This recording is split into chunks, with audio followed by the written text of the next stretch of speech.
So it is Monday morning at 10 o'clock, what is now Eastern Standard Time because we fell back. So if you haven't changed your clocks, then you're an hour early. Late? You're an hour off of where you should be. Let's see, time. If you fall back, if you didn't fall back, it says it's 9 o'clock, but it's really 8. So you'd be an hour early. Yeah. The boss would probably be fine with that. You'd show up an hour early, and then you'd change your clock during the day and fall back and then have to stay an hour late. That would be fair. How come I never thought of that? Oh, well. Yeah, so it's Monday, and I got a thing up there that says anything can happen day with a question mark. Now, there's two reasons for that. One is that having talked about the Mickey Mouse Club over the last couple of sessions and trying to remember what the different days were, I actually looked it up. And I remember what the 5 days are, but I don't remember exactly the order they were in.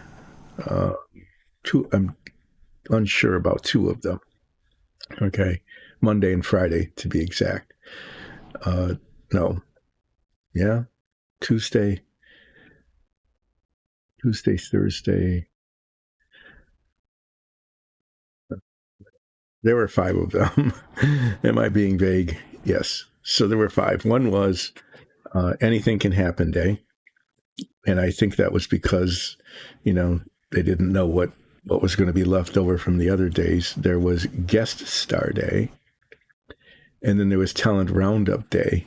And I'm not sure what the difference really between guest star and talent roundup were. I think, let me put some parts. You could look at parts while I'm talking so that you have the impression that I've been doing something. Yeah. There we go. There's parts, as opposed to just a white paper towel. That will come back into play later. And here's some more parts. This part's done. That's part of that. This part is the center of the fuel tank. These are the ends of the fuel tank, and these need to be painted silver on the ends, and that'll be 2 coats of silver of aluminum paint, and then some touching up with the dark aluminum paint, which is the bands that holds it down, and then probably some retouching up with aluminum paint until the edges are acceptable. And then I'm going to take steel, which is a much darker color, and paint the ends of these little bolts that are molded in, the bolts that held the bands tight. But here I can show you all the parts. These are most of the parts for the inside of the fuselage in this model. The fuselage, the top of the plane comes off to reveal the inside. So there's a machine gun mount up here, and then a fuel tank here, and a cockpit with all sorts of things in it, some of which are extremely tiny. They're in this box. You can see the extremely tiny parts that need to be sanded down and painted. They go here in attachment points here. Yeah. So what I'm going to be doing today, after I'm done talking about the different days of the Mickey Mouse Club, is I'm going to be washing the desert yellow with a brown wash. I did it on this one, and it makes it look a little less dull. Great. That's one of the things that could happen. So one of the things that could happen is something like that, except I drop it on the floor or maybe break it. So before I get back to rambling on about the Mickey Mouse Club, I'll just say that another anything that can happen day to day is that since Friday evening, I've been spending a lot of time spilling things, knocking things over, and sometimes knocking things over in order to spill them. And it's been recurring, like over and over and over again. And so there's if that continues today, there's a pretty good chance that you will see me spill something, knock something over, or knock something over in the process of spilling it. I hope it's not anything, serious. It could be my coffee mug. If I do knock it over and spill it, I hope it's after most of the coffee is gone. I did knock one over that was full once and got all over the workbench. It took like 10 minutes to clean up. But I'm prepared. I have a roll of paper towels back there.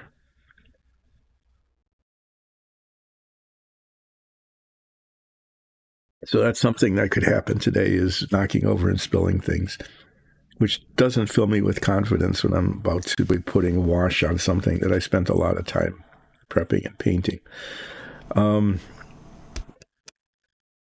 So the Mickey Mouse Club had Guest Star Day and Talent Roundup Day, and they both involved having people come on and show whatever it is they did. I guess so the Mouseketeers didn't have to do anything. They had to except stand around and watch and applaud. I don't remember exactly, but I'm guessing that Guest Star Day had somebody that somebody somewhere might recognize their name. That's why they were a star. And Talent Roundup was somebody that nobody had heard of except maybe their parents or something. And then they did the talent.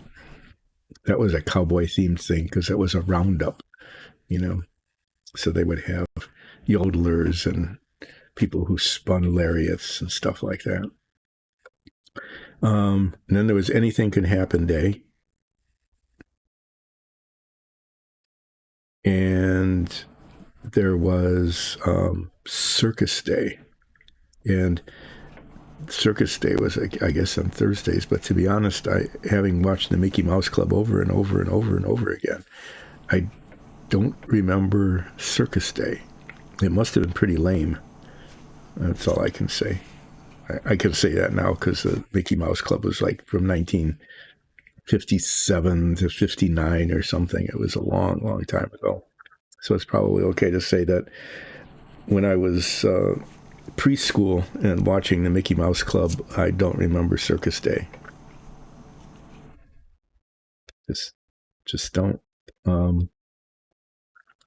So anyway, these things were recurring, and there was always something else that went on during the Mickey Mouse Club. There was Spinnin' Marty, and there was the Hardy Boys, and I can't remember which one was the Applegate one. The guy with the gold doubloons and pieces of 8. That was either one of them was like a Western theme. They were on horses and rode around and stuff like that. And the other one was more of a mystery where they had to track down whatever happened to the gold doubloons. I think Spinnin' Marty, the Hardy Boys was the mystery one, right? And Spinnin' Marty sounds like it would have been the Western. So I'm pretty sure that's how that went. There we go. I don't know if you saw that, but there were 2 machine guns here, and I picked one up to move it, and my thumbnail caught the other one, and it flicked and it fell on the floor. Fortunately, I saw where it landed. But yeah, welcome to that kind of day. And I don't know, there might just be more of it. All right, so brown wash on the wood bits here. Before I forget, I filled in the holes on the backs of these things, and I need to sand that down and paint it. You can see where I filled it in because it's white. And I need to finish the seat. It needs more khaki paint. It needs another coat. And then right around the edges, I need to touch up the aluminum. So I'm going to, for both of these, I'll be putting my head magnifiers on. paint the end caps of the fuel tank, and then hopefully not to mess this up by putting the wash on and making it look gross as opposed to better. I don't know. We will find out how that goes. I think I'd rather just talk about the Mickey Mouse Club than, I don't know, just having been knocking over and spilling things all weekend. It's I'm not really sure how this is going to go today, but that's kind of typical of this, isn't it?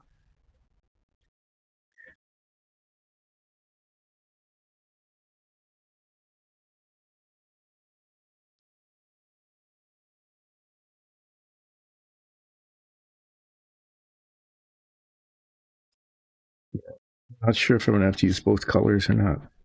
Find out.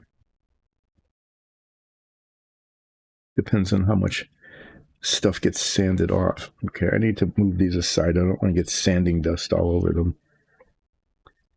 This is. I'm going to move these aside in a place so that I can do my work on camera.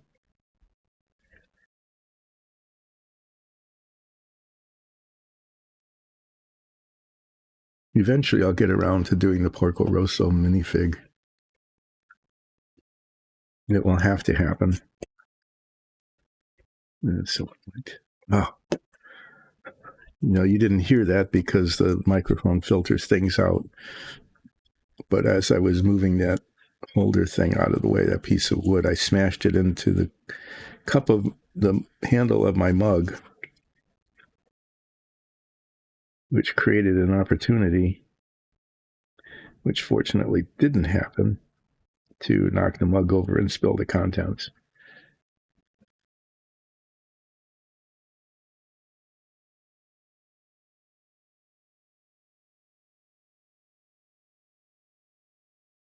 Sort of on camera. You can see where the hole was. It's the round bit in the middle, and I'm just sort of sanding down the rest of it so that the filler is in the hole, but not everywhere else. I'm using like 1600 grit emery cloth here.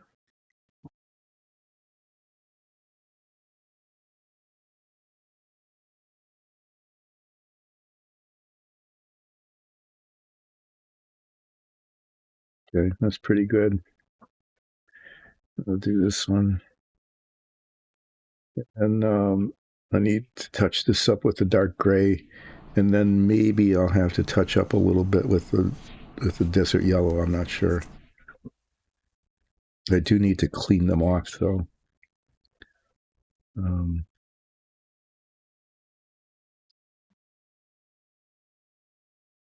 Use a dry paper towel. There's a chance that the filler that I used could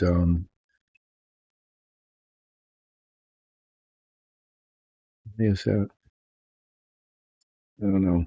I'm seeing flaws that I didn't see before.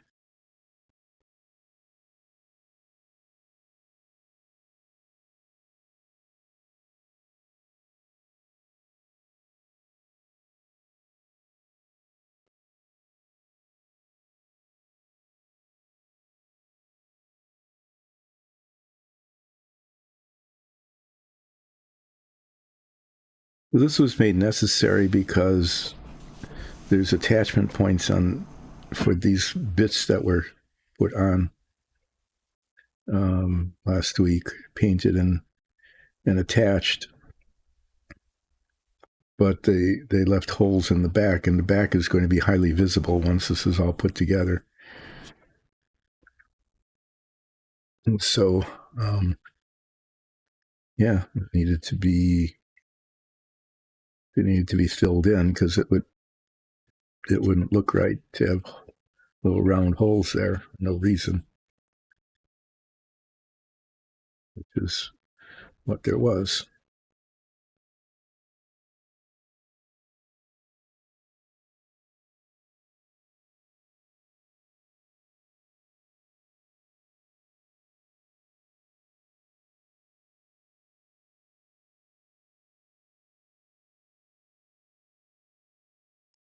Oh yeah, there were 5 days. Just trying. I was going silent as I was running through the days of the Mickey Mouse Club. The fifth one was Fun with Music Day, which I'm assuming had something to do with like playing instruments and singing and dancing. For all I know, they had another guest star come on playing some sort of instrument.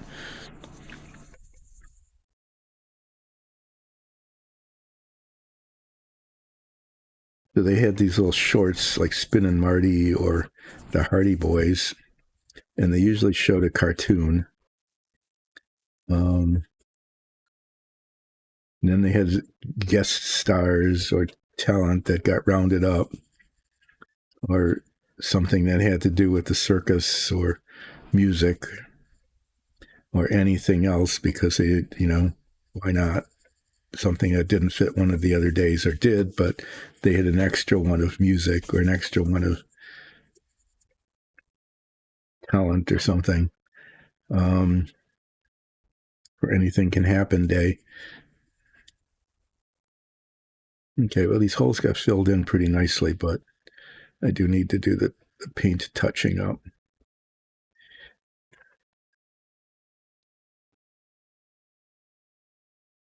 Pretty good so far. I haven't broken anything yet. I haven't spilled anything yet. I remembered all 5 days of the original Mickey Mouse Club.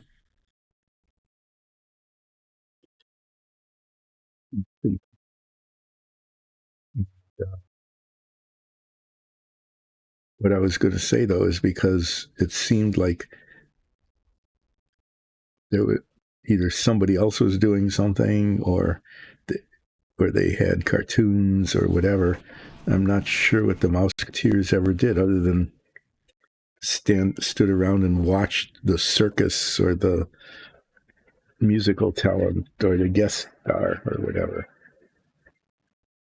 So I'm almost tempted to look some of those up. Apparently, there was like a big dispute over whether these Mickey Mouse Club things could ever be shown again or not. I didn't read the whole thing. I just saw that there was a big to do about it between Disney and the networks. But I guess you can get them on Disney Plus archives or something like that, if that really exists anymore. Where old Disney stuff is in the vault. Oh, Disney Plus Vault. That's what it is. Vaults are places where you keep old things. Um, oh, well, yeah. Here, this torn up paper towel is a good background. I think better, especially with this color. You can see it better against that background. I'm going to touch up the dark gray because that's the most important thing, because that's where the holes were that were filled in. And then I'm going to touch up the desert yellow if that's necessary. And then really not much progress can be made on this until the pieces are washed in the brown. There's other things that need to be done, like the fuel tank and the seat and all the little bitty bits in this box. Okay, but I don't know. I guess why not get the brown wash on it, and if it really looks awful, I'm not sure what I'll do. You know, as anybody who's been watching the stream knows, I spend endless hours prepping these parts and painting little detail on them, and it always worries me when I put the wash on, which really does make a difference in making something look finished, that all of that work will just be lost because it just looks dirty and dumb. But that is what it is. It needs to be done, and unless I can get somebody else to do it for me who's more talented than I am, give it a go.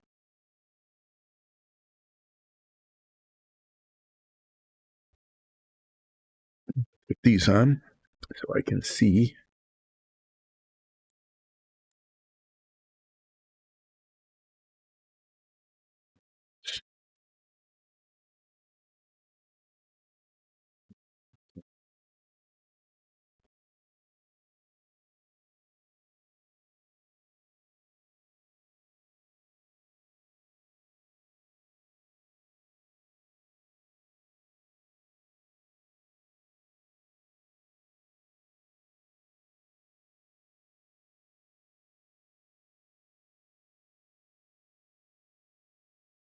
Got that vortex spinner thing there that's supposed to stir up the paint, but I always, it's like, shake it anyway, right? Just give it a shake.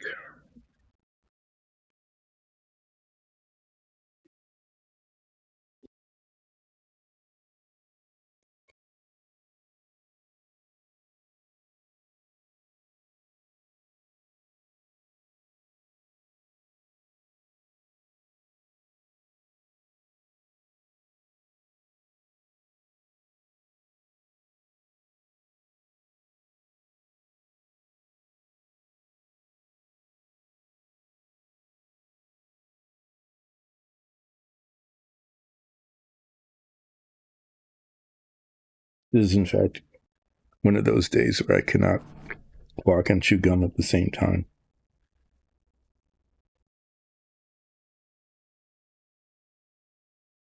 which means that I can't paint and talk at the same time. You see the top of my head.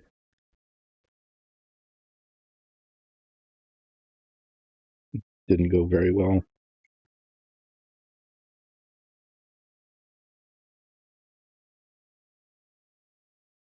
The line is not what I want.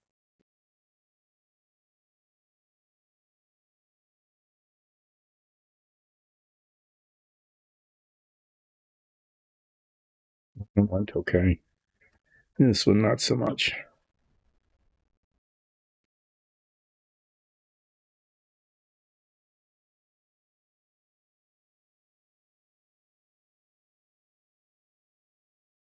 To do a little bit. Well, I need to do the yellow anyway because it kind of got sanded off a little bit. So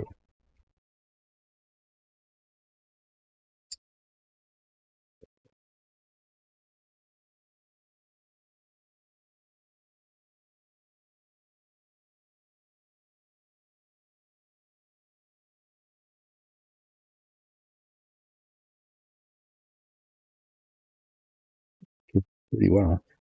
That little control thing.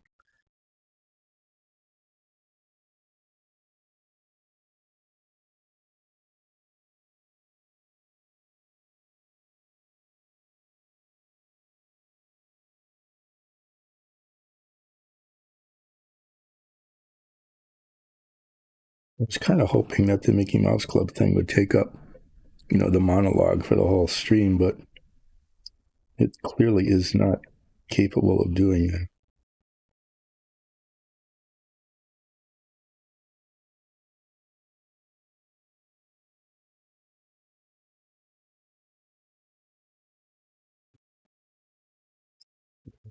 Do for the rest of it.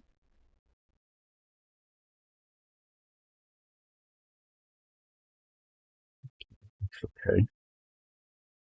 See how this one turns out.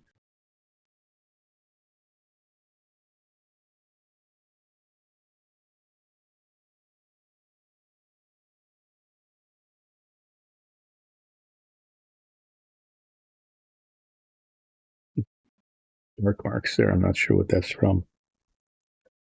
But we need to touch that up with the yellow. Desert yellow, which is kind of beigey brown.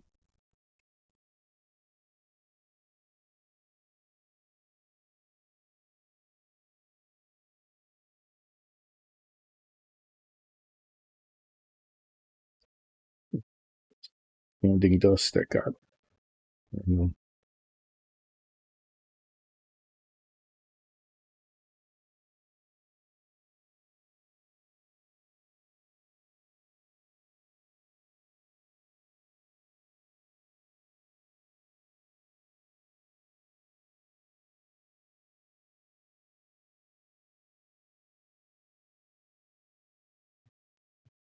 Came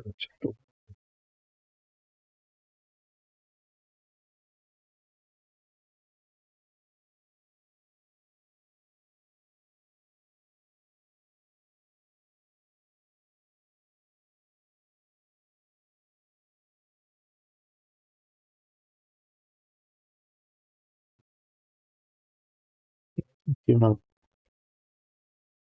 came out good. It looks a lot better with the holes filled in.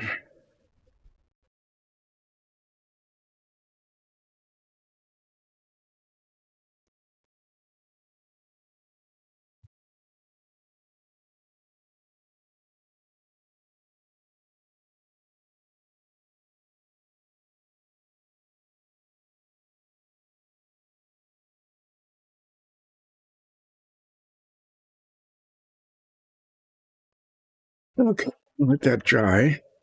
Hi, Enforcer. Thanks for joining in. It's going okay. I haven't made any unrecoverable errors yet. This is a dropping and spilling kind of day. I've been spilling things and knocking things over ever since Friday night. And in fact, I almost knocked over my coffee mug. I came really close to doing that.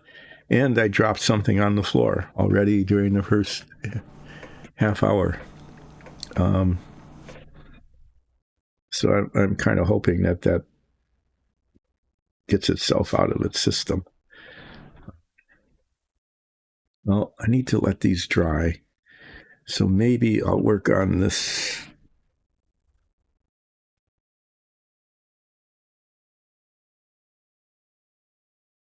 Yeah, I'm going to work on this while I'm waiting for that to dry.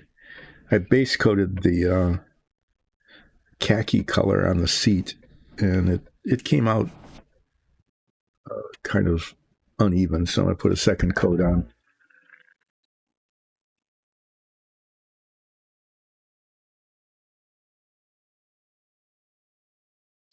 I'd like to use a slightly bigger bristle brush, but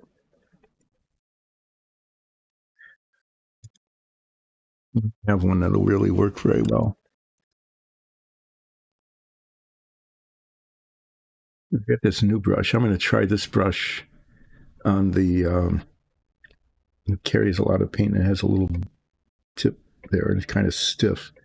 I'm going to try this out on the fuel tank, the ends of the fuel tank, because the tip should give me control around the edges, but at the same time hold enough paint that I don't have just this tiny little brush going.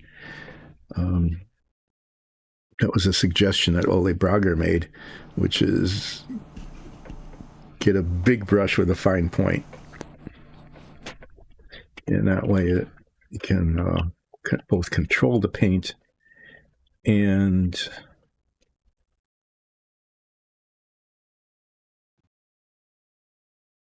get the fine line. I'm really being incoherent today. I'll blame it on the jet lag from the time change. I filled in the back of this pretty well, but there's still the filled in circle still shows. I'm really not happy with that.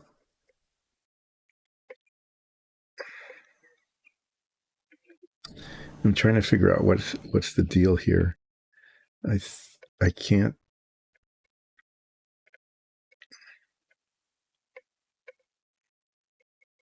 I think it needs to be sanded down some more.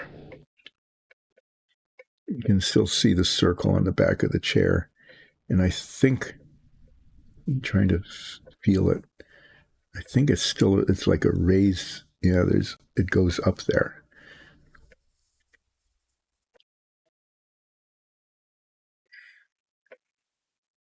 So the epoxy is above the level of the plastic. I painted that like with the duraluminum twice, and I think it needs to be sanded down more. I'm going to do that because I don't like the way that looks, and when it's in place, it's going to really show.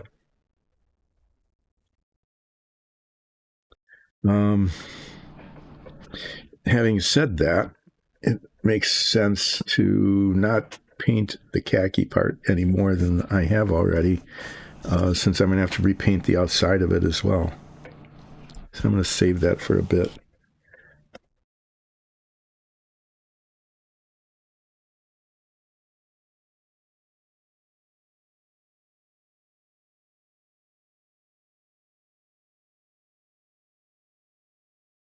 I think I'm going to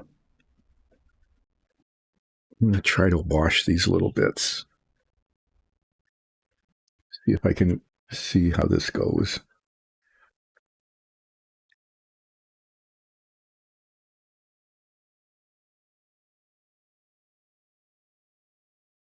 To do all of these at once.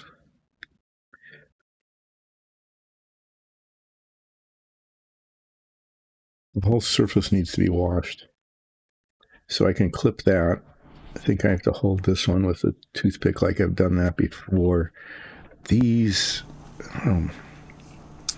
there's no real way to hold these while I wash them.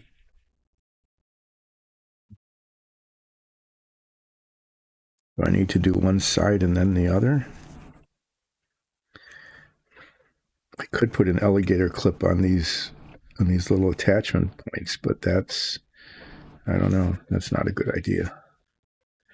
I think I'm just going to have to do one side and then the other and hope that it looks okay. All right. I need to touch this up here and here. So let me do that and let it dry, and then I can get on with it.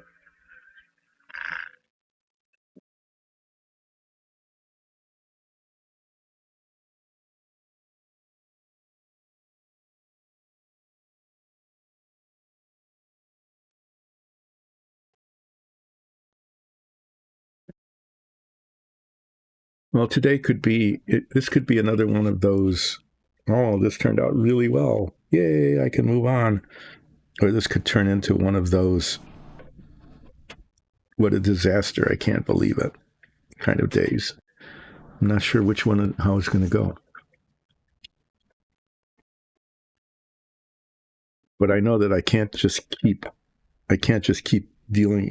avoiding getting done what needs to be done.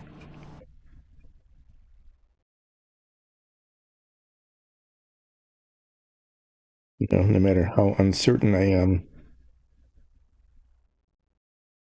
about putting the brown wash on the model.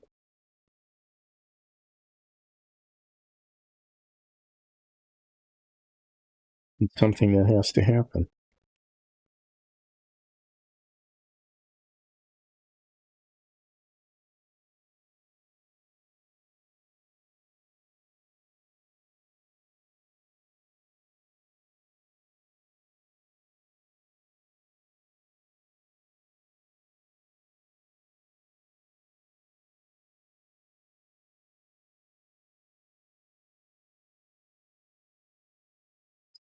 So looking forward to the future here.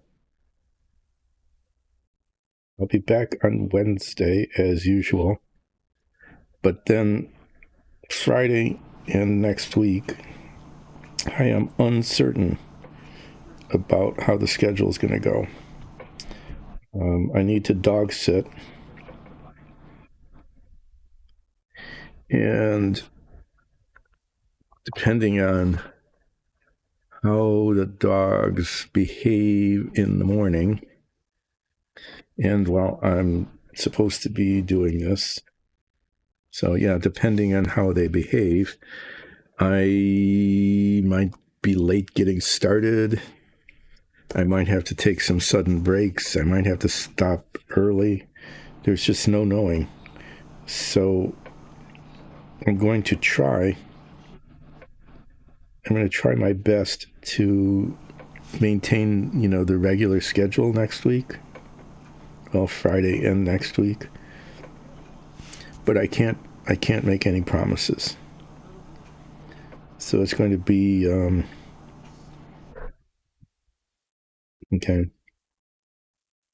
It's going to be what it's going to be, and it'll either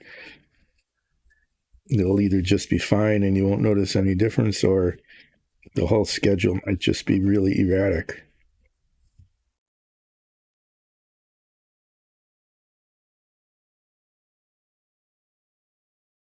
Um,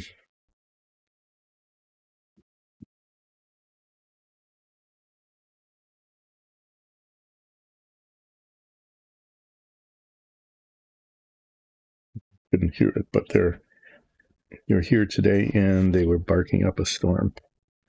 Okay, so here's a thing. This is a bulkhead. Okay, that well, kind of. Oh, that's fine. I wasn't really saying anything other than that. Well, I'll repeat that. Um, I'm not sure. I'm going to stream on Wednesday as usual. Boy, I'm feeling really sleepy today. Just disoriented. Um, Streaming as usual on Wednesday, but on Friday and next week I'm dog sitting, and sometimes the dogs behave and it'll be just fine, and I'll be able to stream without any difference than usual. Sometimes they don't behave, and I might get late getting started, like if they don't do their duty as they should in the morning, and I have to hang out with them until they do, or if they just start getting real rambunctious and bored or something, and I have to stop whatever they're doing so that it doesn't hurt something. Anyway, I'm going to try to be on a normal schedule all on Friday and next week, but I can't guarantee it.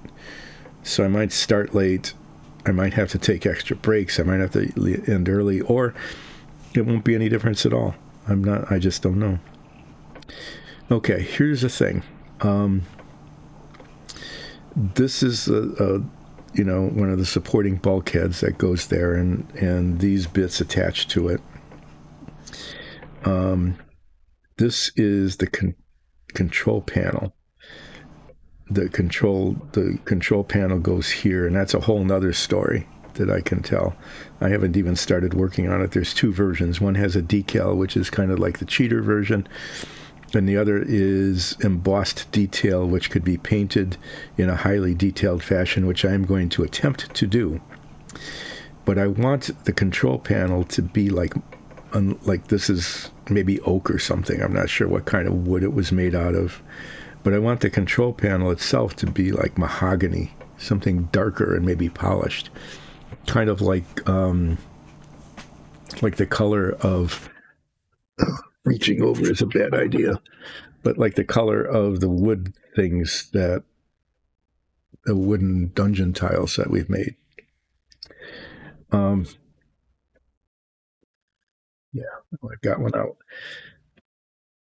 So I know that the face of this, I would definitely do that. But this is the attachment point. Okay, the whole thing comes out like that. And I'm thinking maybe I would like to make this entire thing that color so that it looks like the whole instrument panel is a different kind of wood. Yeah, I think you're right. I think this is supposed to be maple. It would be nice, hard, straight grained wood. It would make sense that the whole all these support structures and stuff would be done that way. So I'm going to keep the same base coat.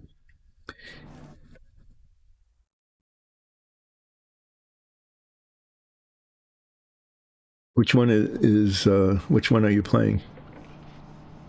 I'm going to use the same wash. I'm going to use this wash on that, so it looks like it's all part of like one big chunk of wood for the instrument panel. That's the word, instrument panel. Yeah, why not? Why not do that? I should be able to do that.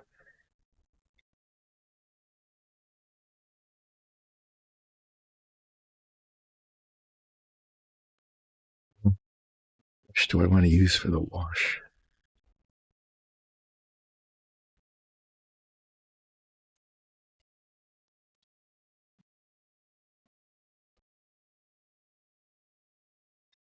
I used this one before.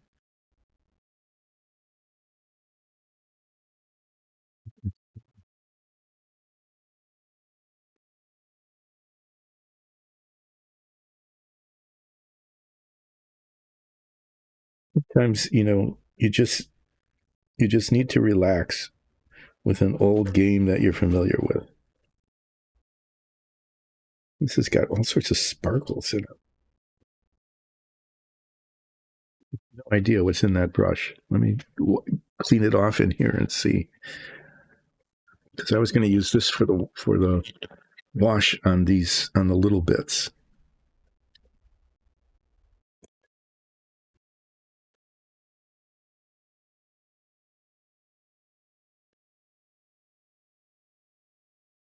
Oh, it was a metallic paint.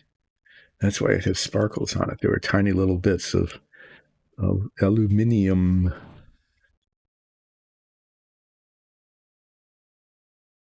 So it probably wouldn't surprise you to know that I have been playing World of Warcraft since about the second year it came out. And I'm both amazed and appalled that they are currently celebrating their 20th anniversary, and I am spending a good deal of time doing all the anniversary quests. I found that this is my excuse for playing the game.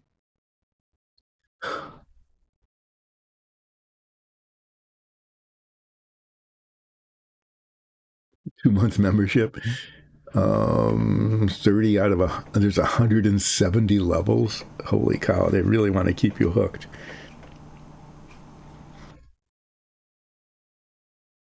So how much time per level? If you keep up at the current pace, will you be able to hit 170?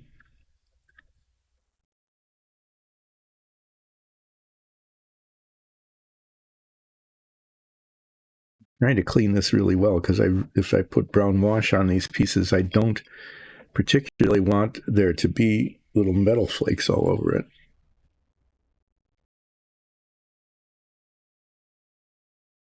Oh, I see. Yeah, actually, it is for me too.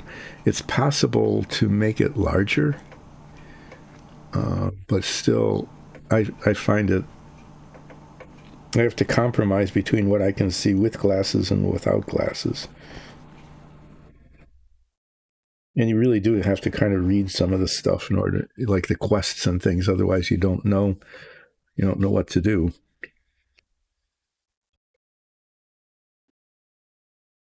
Well, this is a good waste of time. I'm enjoying wasting time here. Because then I'm not doing what I need to do. And I haven't spilled the jar. There's a jar of isopropyl alcohol here. I haven't spilled that yet. Having said that, I better do something to minimize the opportunity for spillation. Okay. Well, I'm going to put the brown wash on these guys. Okay. And I'm going to do it undiluted. But I'm also going to squeeze out way too much, because as the solvent evaporates, it gets gummy.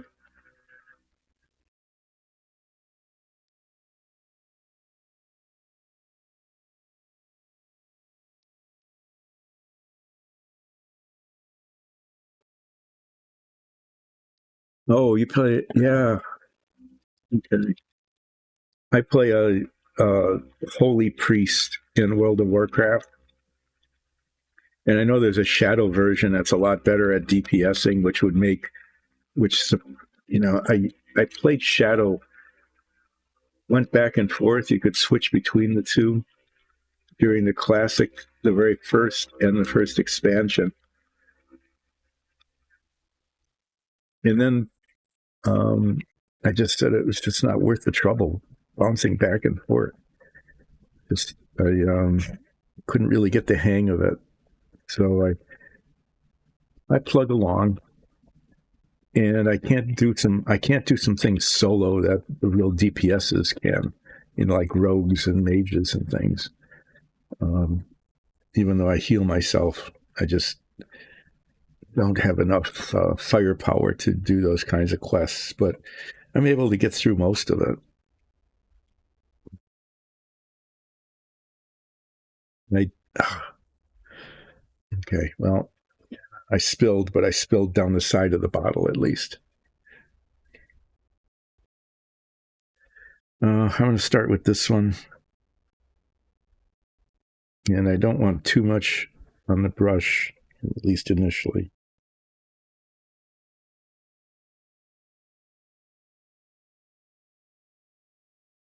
To be a little bit streaky to make it look kind of wood grainy,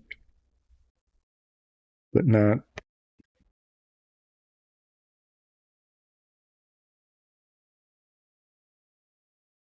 too not uniform.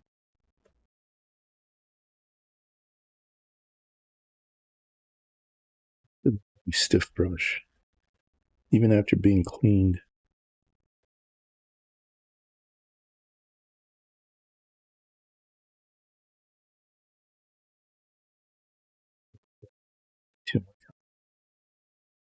That's the effect that I've been trying to get. So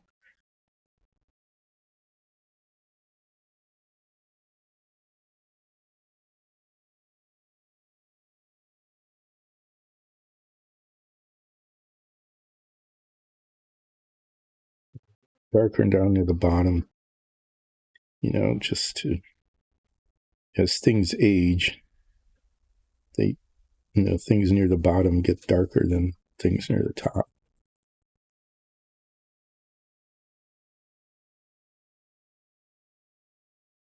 It just changes the color subtly, and it makes it look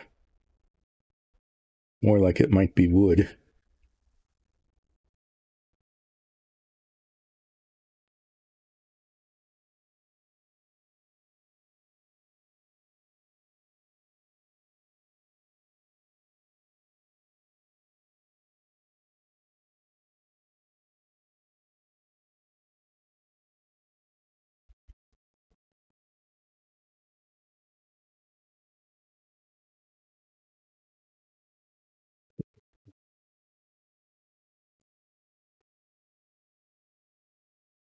Sorry for not checking on chat right now. I'm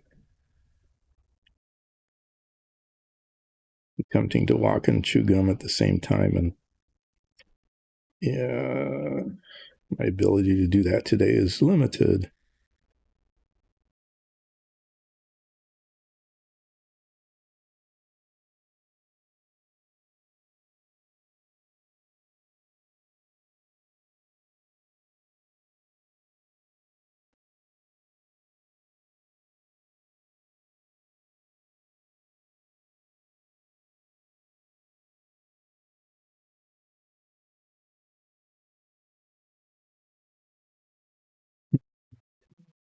Up there, like little bolts or something. It's kind of interesting detail I hadn't noticed before.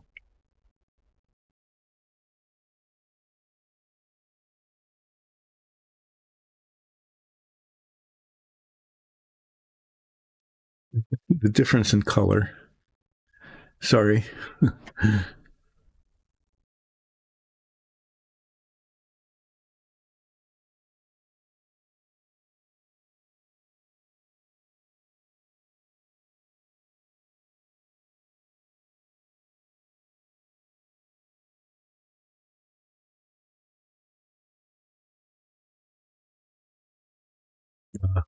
They just self heal. Okay. Balance. That's kind of an interesting game. It sounds like fun.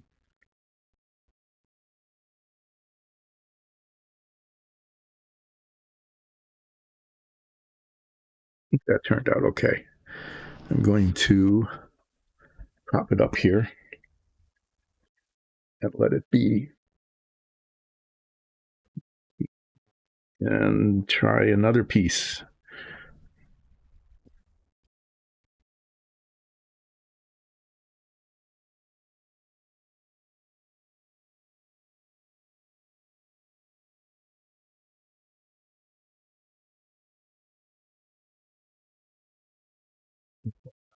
Time getting the wash on the brush here.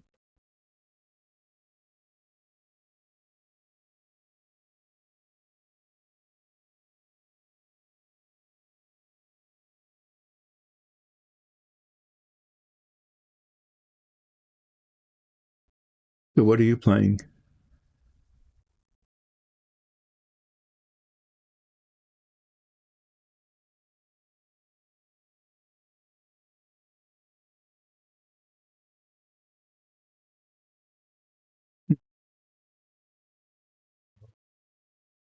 Friendly community is really important. I know that in World of Warcraft, I usually just stay out of chat altogether because you just never know what's going to happen. I used to be in a really good guild, but you know, everybody got older, and as they got older, they got busier. Unlike me, who as I got older, I got retired. So they ended up, with day jobs, family responsibilities, and stuff, and I ended up with extra time on my hands. So I pretty much play solo now.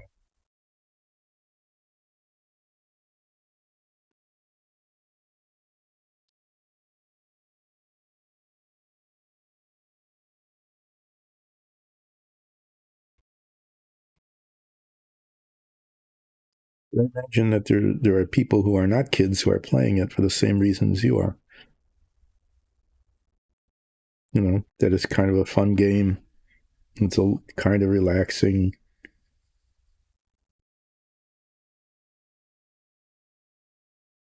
It actually sounds pretty nice.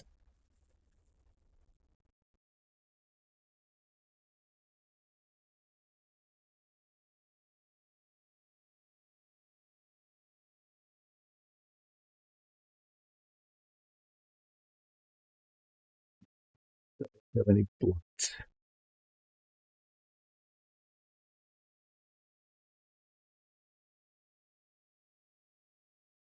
really change this wash really changes the color pretty nicely. Bits of discontinuity in it look okay.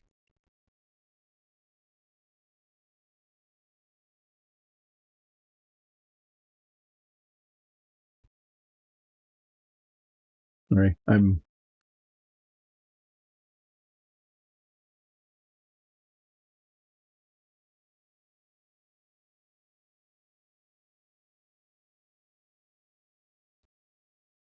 One thing I found, being a healer, not everybody likes to play that. Most people like to play, I'm just going to blow things up, so they just bang away and do damage. Um, but I find that being a healer it has some advantages to it. I just need a piece of paper. I don't want to do washing. Well, yeah, sorry, I am wrong. I'm going to do this on a paper towel because if there's too much wash, I want it absorbed and not put back onto the model.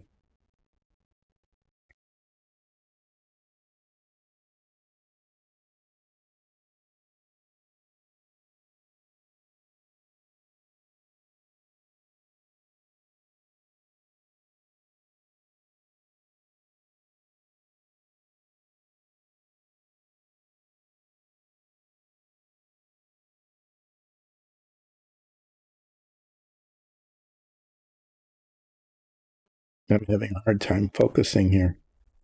What I mean is literally getting getting this in focus.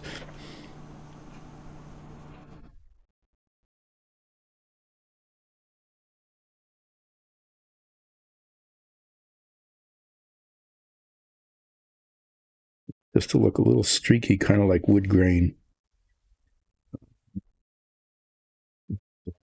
But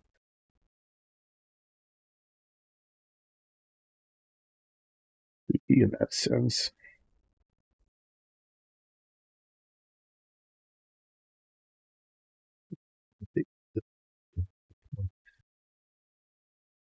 you get the points.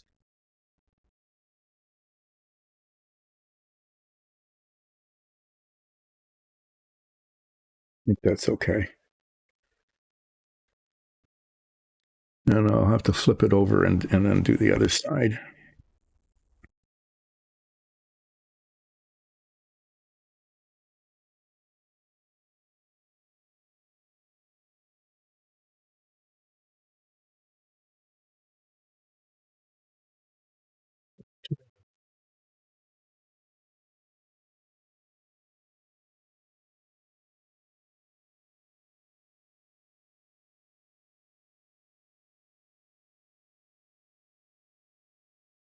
It'll be getting me.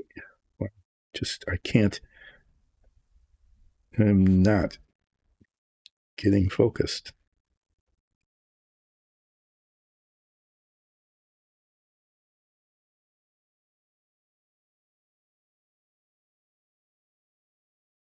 I can do the other one again. Is I need to get the insides of the edges.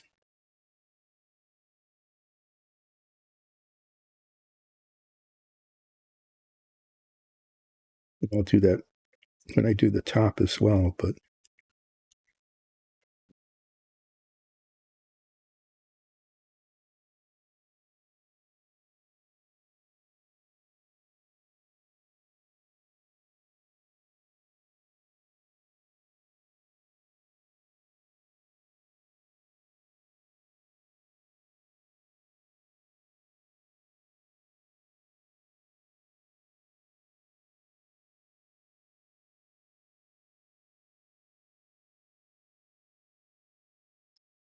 hey, I'm getting impatient. Become more patient.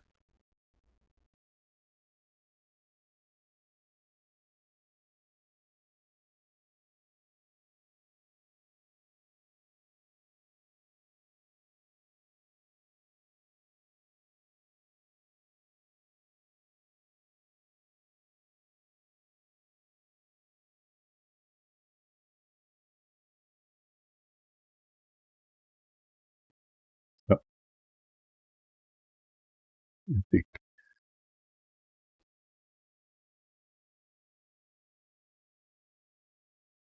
I needed to slow down there a bit.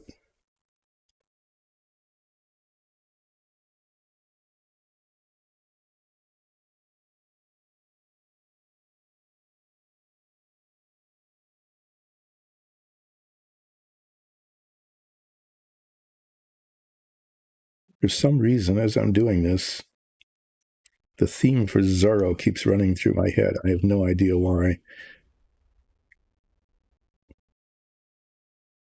It's not a very good theme.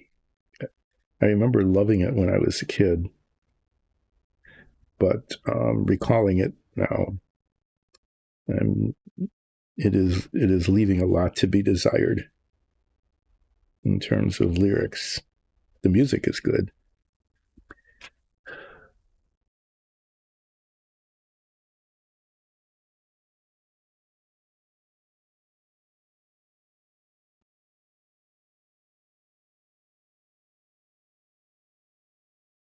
Now you got two new. Okay, so the world has evolved and changed for you.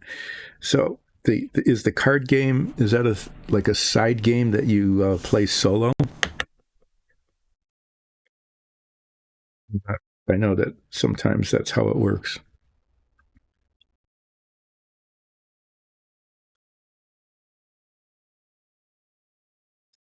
Um,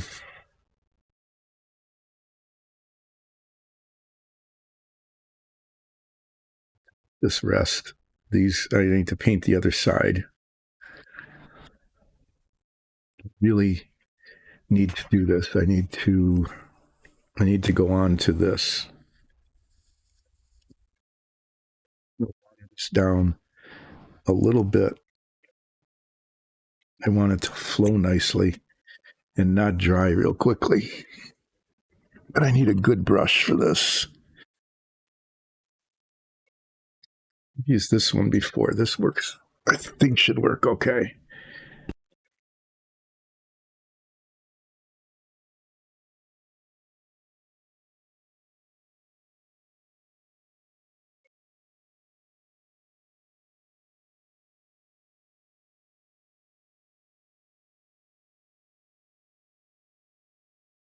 What I want is for this wash to be fairly uniform across here, but I want it to puddle up in the bottom there a little bit, and I want there to not be bubbles.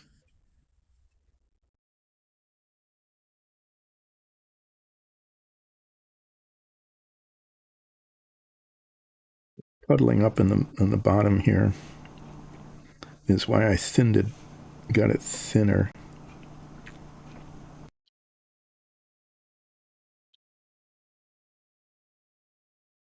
Not, I don't know why there's speckles. I'm going to wipe this off.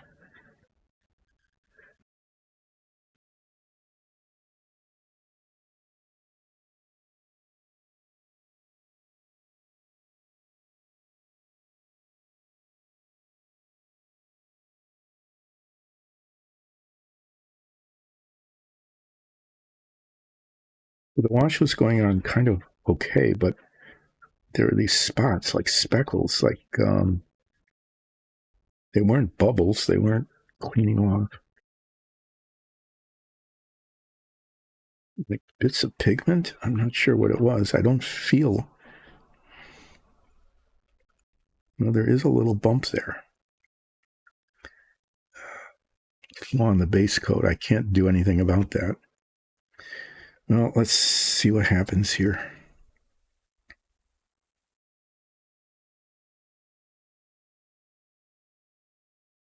Let's see how it puddled up there in the middle, in the center.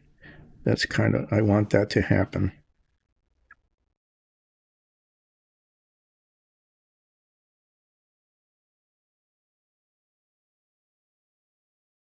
I want it to puddle up in the corners.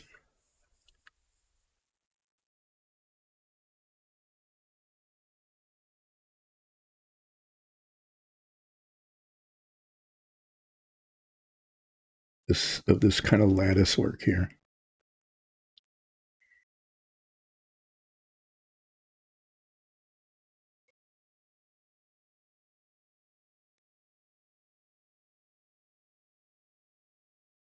You don't want there to be spots.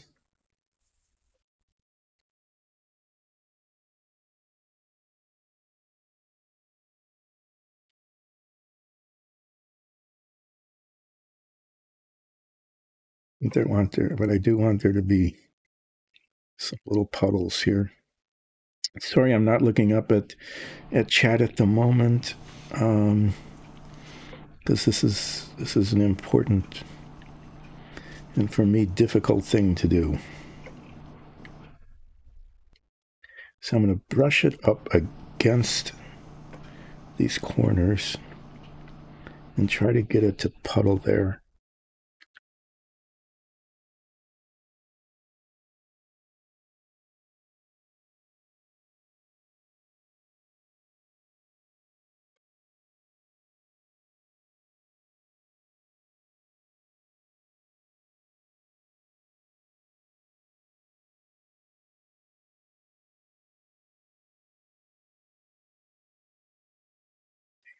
These are just in the way.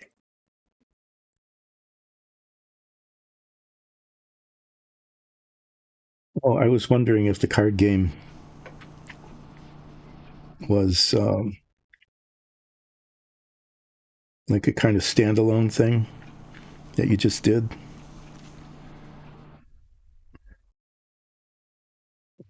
like a solo thing that you did while you were playing.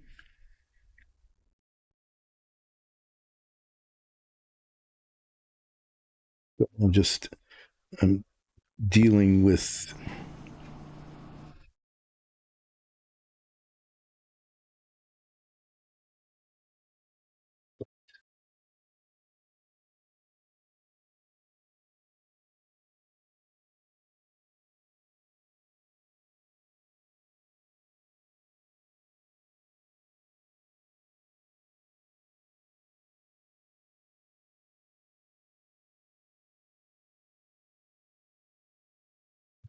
Came out.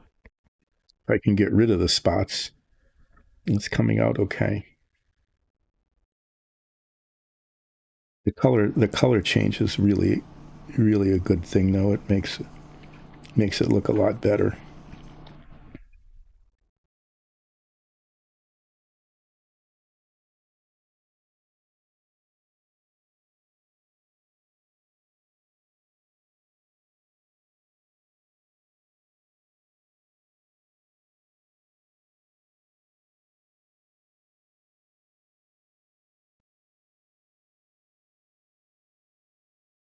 Getting the puddling up in the corners quite like I want though. I might need to maybe second coat that or something. I'm not sure.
Get back to you in chat in a few minutes.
This is coming along okay. Thank you for the new follow. I appreciate it. Ah, okay. I was asking about the card game. So I just got really quiet here because I'm trying to get this wash on to liven up the look of this um, deck of the hall, but at the same time, um, try not to make it look like spotty or too weirdly streaky.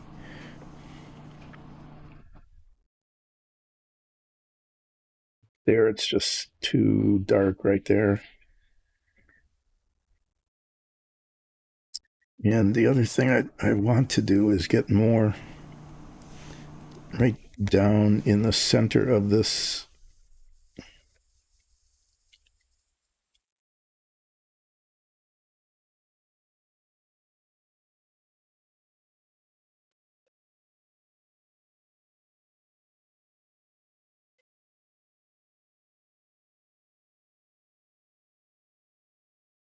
No, why I keep getting those spots.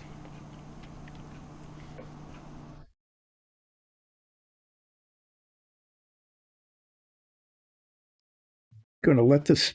I think I'm going to let this dry. Uh, you come back and do a little bit of touching up. There's some spots that look pretty good, and then there are some spots that just don't.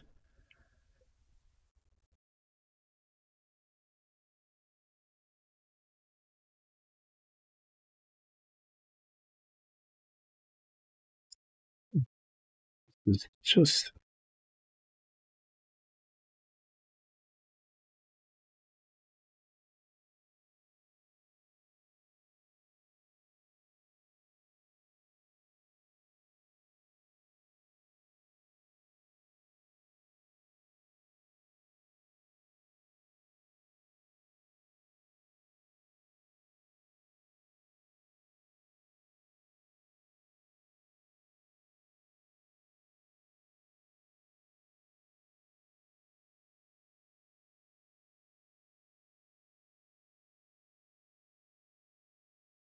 so. There's the is the card game. I'm not really understanding. So the card game is actually an integral part of the combat.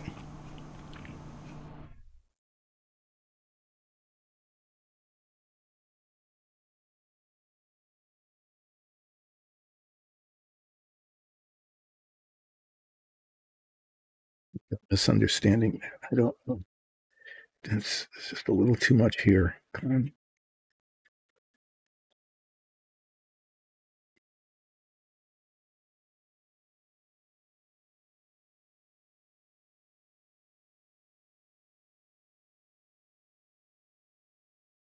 Yeah, I better let this set. Then I'll come back to it and see if I can make it look better. But I'm going to do the other side of this now. The other side of these parts. And I'm going to get some fresh stuff. What I'm doing here is, besides making a mess, is I'm taking this desert yellow paint and trying to make it look much more wood-like by putting on this brown wash. And there's these tiny little pieces.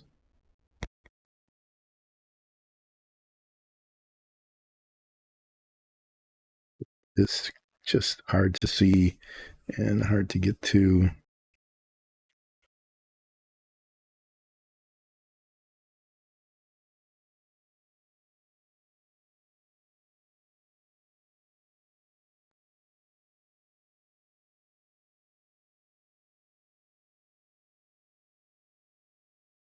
And I don't want to overdo it. So I want to make sure I'm not missing any, significant parts.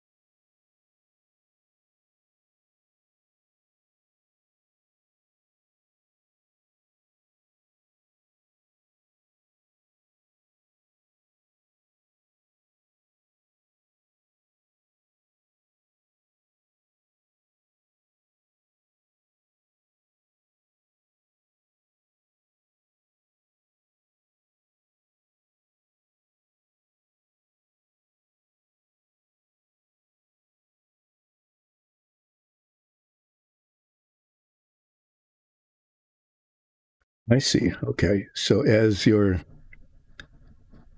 the cards provide buffs and things. Cool.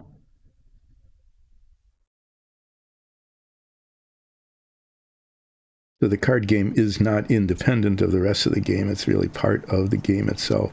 Sometimes, you know, in some games, things like that are just sort of they're just added on.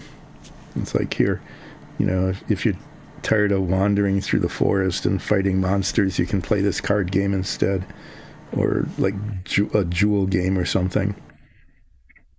So in this case, the card game is actually, right part of the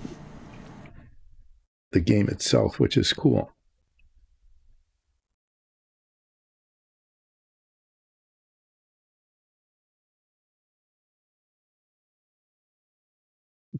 These are coming out okay. Let me clean the brushes, and then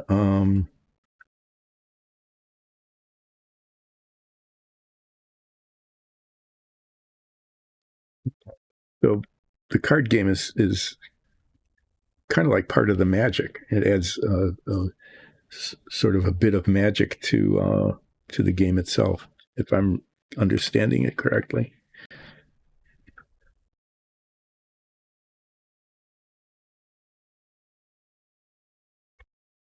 Trying to get the brush clean here.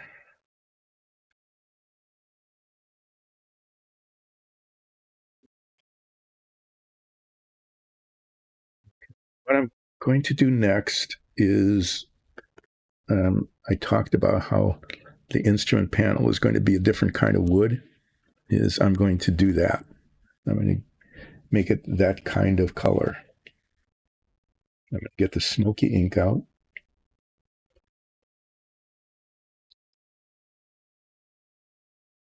I think this will look okay. I think it'll look actually pretty good.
There, it's kind of subtle, but the instrument panel is now a darker, kind of richer colored wood.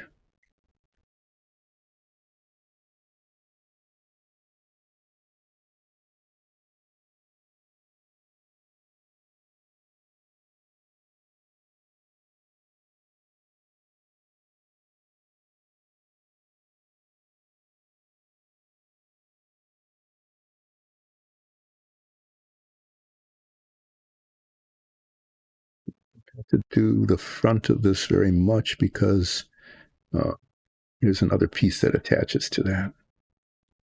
Okay, I like how that came out. I'm satisfied with that. Head magnifier glass. There we go. Well, I'm actually quite happy with how things are going so far because I haven't spilled or broken anything. Yes, the longer message came through.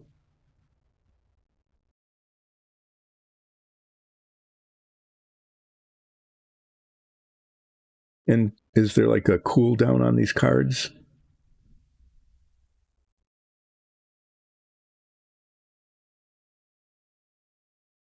Oh, okay.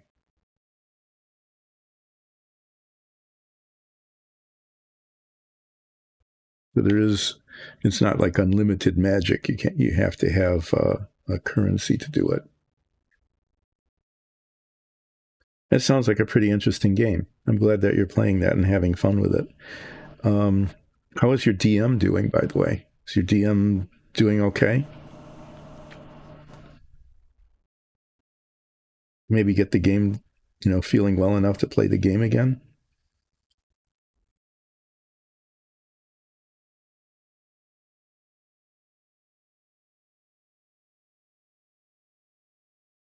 I'm just looking at these pieces to see if I want to do more brown wash on them or whether I am just going to leave them alone.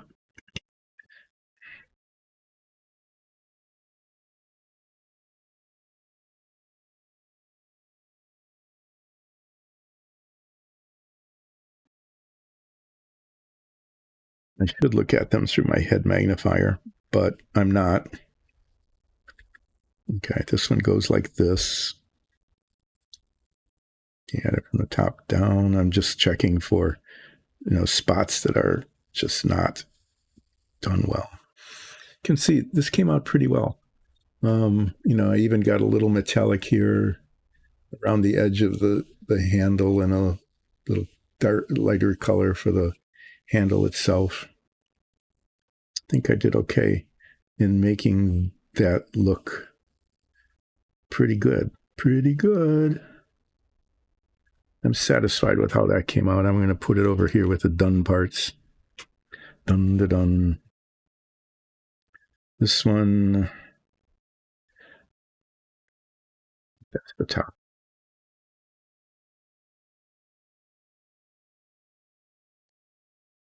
I used to have an instruction sheet somewhere.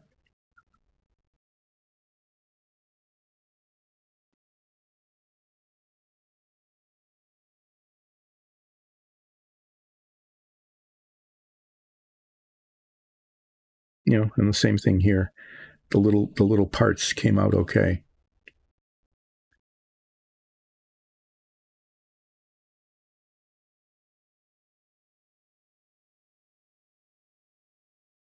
I'd like to know how they fit together though. There it is. I haven't test fit these things yet. And they're tiny little contact points.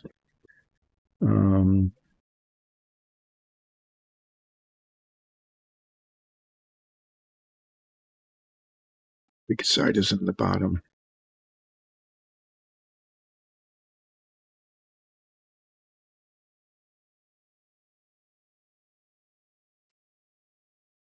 No, there's a problem. Actually, a fairly significant problem. I put this piece on upside down. Damn it. I don't know how I could do that. Okay, I do have a significant problem.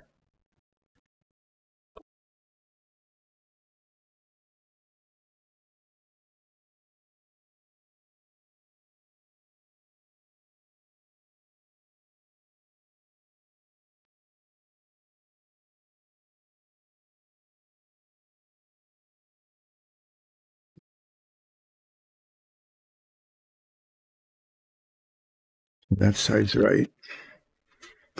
No, I do. This piece here that's cemented in is upside down.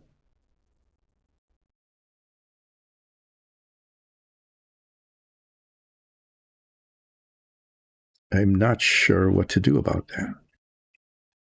I mean, there's a chance I could take it off without breaking anything. I could cut it off, maybe. Oh man, how could I? It was just really, really hard to tell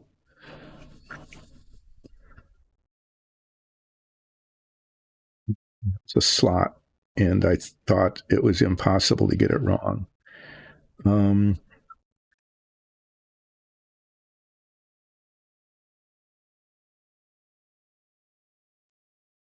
wow.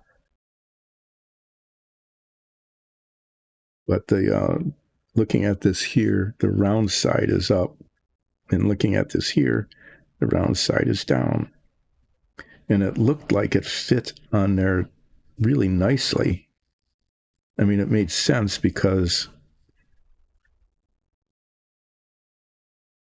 the square part of it matches up with the square part here. I might end up just having to leave it.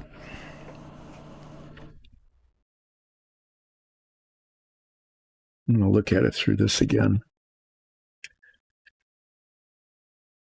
Thanks for chatting with us, Enforcer. I appreciate it. And sorry for going quiet here.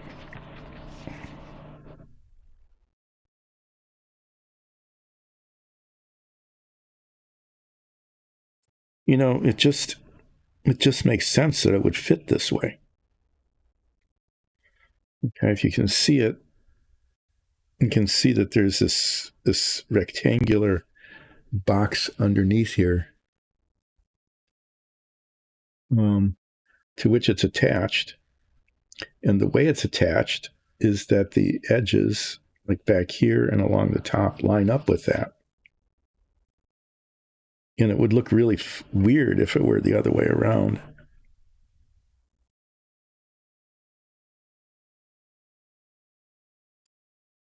I'm just going to leave it. I am going to just leave it that way because it just looks better that way. It looks like it should be that way in terms of how it attaches. All right, what have I got left to do today that I haven't messed up yet?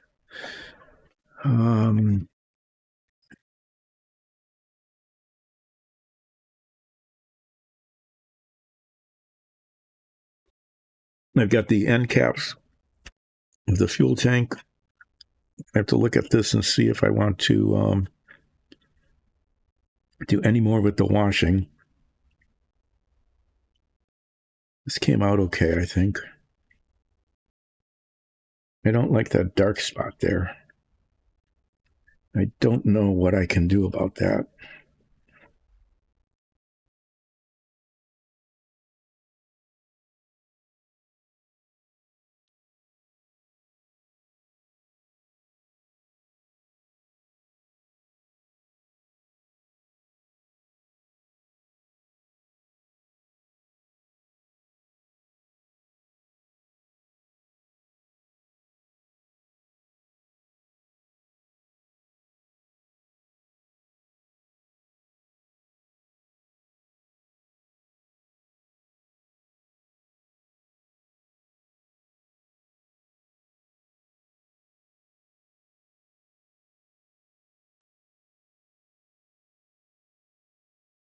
I think I'm going to have to feather that out somehow.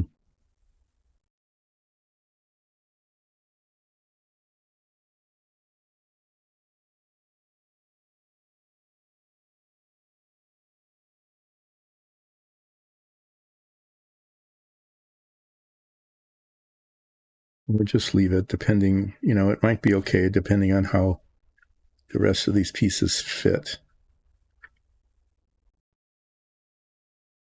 I think, no, I'm going to try that. I was going to try some isopropyl alcohol on it, but I think that would be a disaster.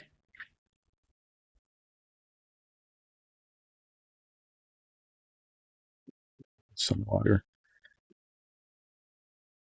I didn't get any on the bottom. That's good. The bottom is still good.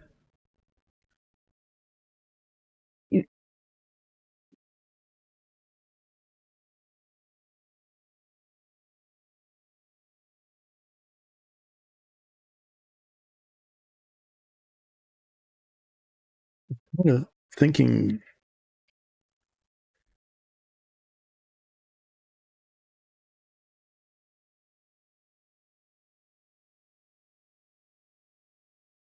Maybe a little more in here.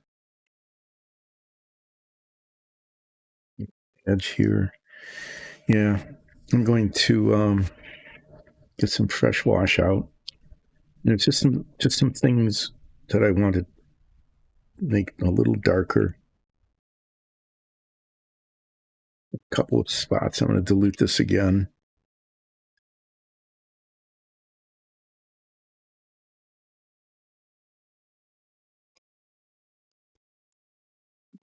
But there's like some spots that look like they were missed a little bit, maybe.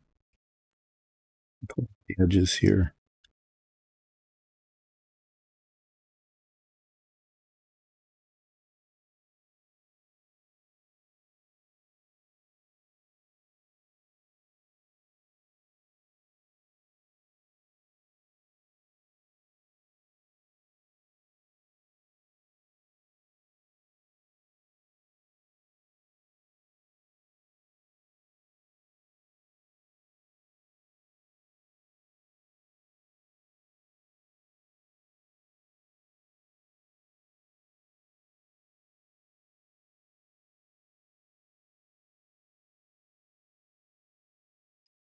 I was talking about the Mickey Mouse Club and the different days.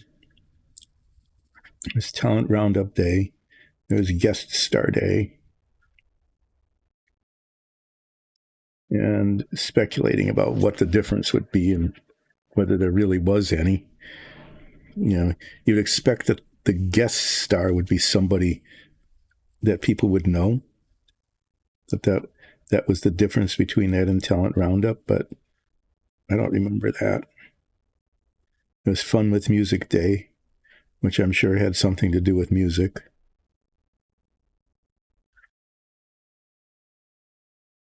Probably another guest star. They probably had like a musical guest, right? It would probably be a musical guest. And then I was beginning to wonder, since there's Guest Star Day, Fun with Music Day, Talent Roundup Day, and of all things, Circus Day, which I really don't remember seeing as a kid. So it must have been definitely not very compelling. It's like, ugh, Circus Day, really? But they probably had another guest. I'm guessing that there was another guest. So in doing that and thinking about that, I'm trying to remember what, if anything, the Mouseketeers did other than welcome their guests. The Mouseketeers ever really do anything?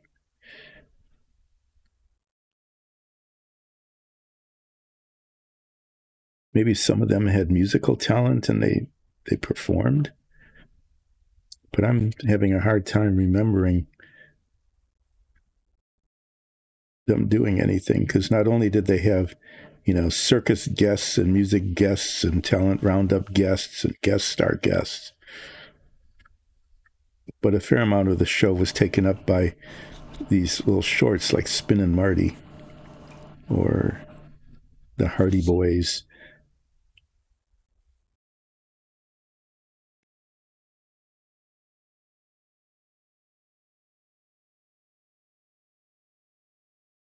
Okay, this is to the point where this is a leave it alone moment. Need to leave that alone. Clean off the brush. This part is done.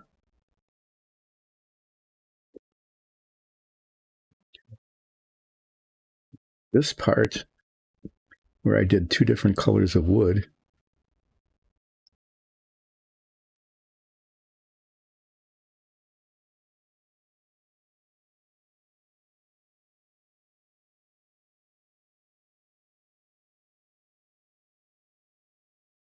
that isn't done. It just doesn't look right. I think I'm going to, if it gets a little darker, that's not a problem. But it's too streaky for what I want. I don't like it the way it looks. So I'm going to squeeze out a little bit more of this smoky ink. And I'm going to just go across the top of it with this larger brush.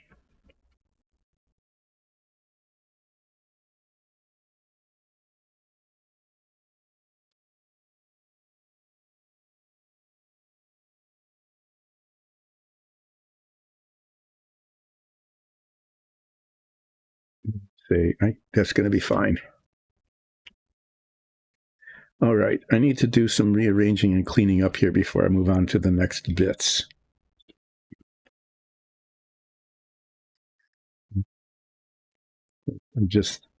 I piled stuff up and made a mess.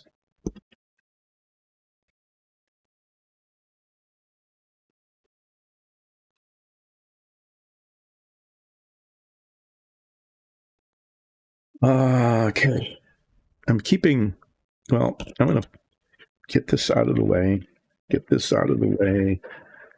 make sure this brush is clean, and then I'm going to show you all the parts so that you can see that there are lots of parts that are pretty much done. Pretty much.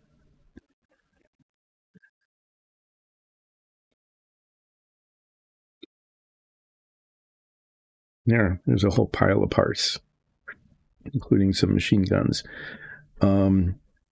What needs to be done are the end caps of the fuel tank. Those need to be painted this aluminum color. There's a paper towel in here so I could hold it, and I'm going to keep the paper towel in here so it doesn't roll away. Pretty much that's the reason why. This needs some additional work, a fair amount of work that I'm going to be doing next. And then these need to be painted. This is the seat. And the seat has a problem. On the back of it was one of those horrible circular mold marks. Really nasty one, really. And I filled it in with epoxy and did some sanding on it, but not enough. And it's still showing. You can see it. The epoxy is still raised above the surface. I didn't sand it down far enough. And I'm hoping I don't mess it up by doing this, but I think, if worse comes to worse, I'll just have to reprime it and repaint it.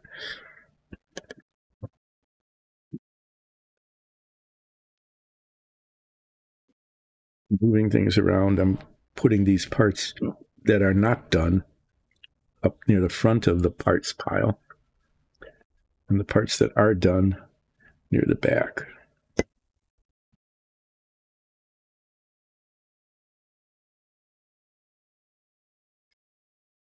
This brush I don't need anymore. This brush I'm going to use on these, and I need to get some sanding stuff.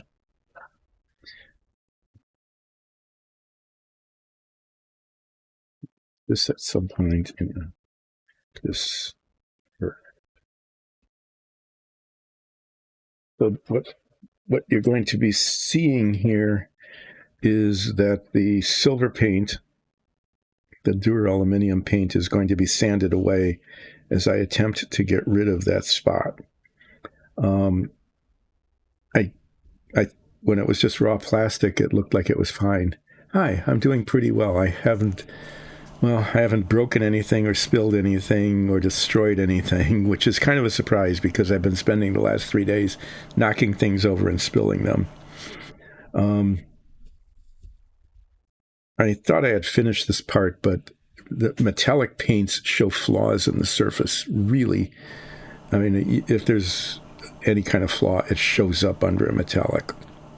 And there was a molding circle there, one of those circles that was indented that I filled in with epoxy that I thought I had adequately sanded down. And even after priming, it didn't show. But once the metallic was on it, it's clear that I didn't sand it far enough. And so the seat is going to be pretty much redone. I'll be sanding this down, and in the process, the metallic paint will be coming off, and then the primer will be coming off, and I'll be getting down to the raw plastic. And then I'll decide whether I'm going to reprime it or whether just paint it.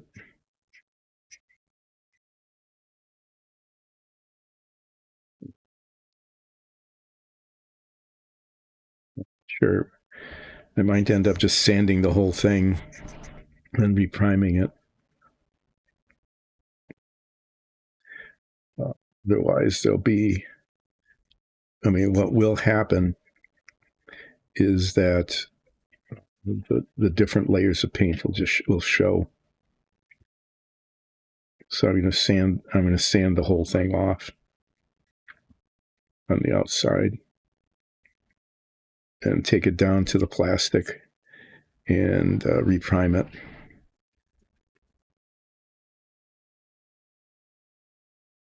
Which is unfortunate. This has happened before with some parts, but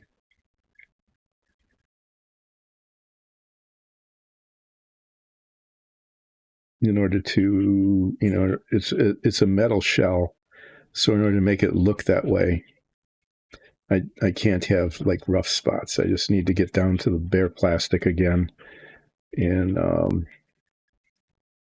I think I'll just reprime it once I get it done. Yeah, they can give personality, but they can also just make it look crappy.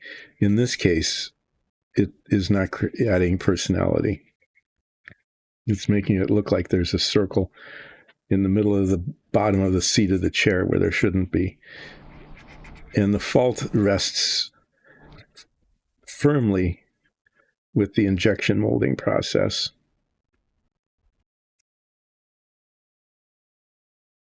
Which shouldn't have put that circle there to begin with. Anyway, this isn't a really big deal. It's just kind of, I was planning to have gotten further along without having to do this, but unfortunately, that's not the case. That's why this isn't anything can happen day, which I think was Monday on the Mickey Mouse show. I can't remember. I'm pretty sure that the circus day was Thursday. Whatever circus day was, I don't know why they had a circus day. But back in the 50s, circuses were viewed differently than they are now.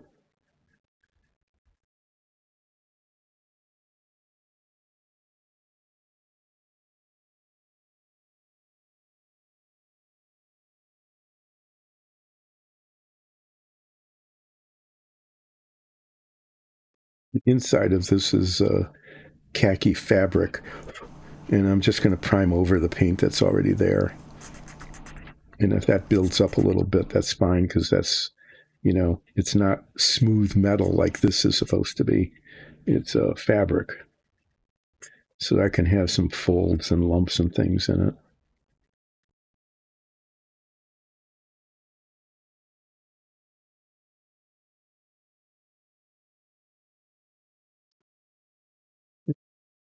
I was kind of planning to not have sanding done today, unless I got to the little teeny pieces, which I don't know if I'm going to get to or not. Oh, okay.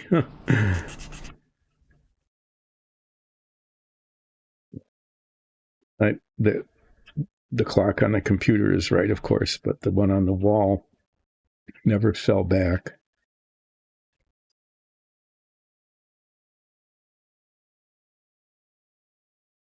And it's easier for me to see because it's large.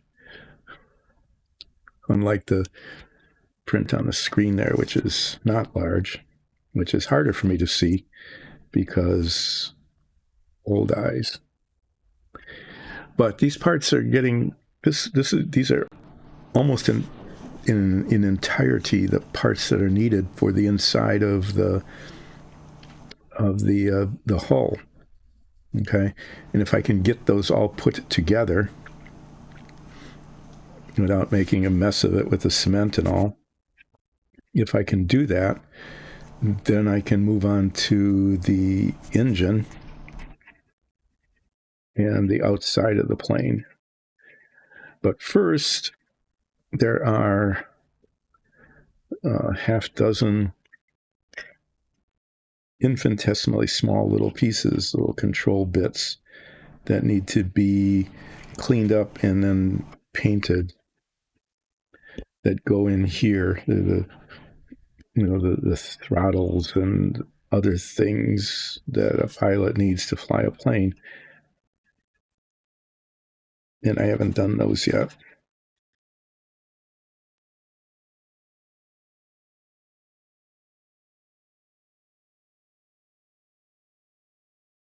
I was explaining at the beginning of the stream today that starting Friday, I am dog sitting, and dogs are not mindful or considerate of relaxing painting with Dyson Dungeons, and so depending on how they behave in the morning, particularly whether they do their bathroom duty or not, I may end up not starting on time. It might be a little late. Or I might need to start on time but take a break sort of early on. Or I might need to end early. Or I might need to take multiple breaks. Or just say, I'm sorry, I can't get anything done today because of the really nice, gentle dogs that I'll be taking care of. So that remains to be seen, how things will go from Friday and through next week. Hopefully they'll go well. And I'll be able to continue to make very slow, one step forward, one step back kind of progress on this like I am today. Getting the paint off, and I'm finally getting to the area that caused the problem to begin with, which is this epoxy-filled hole.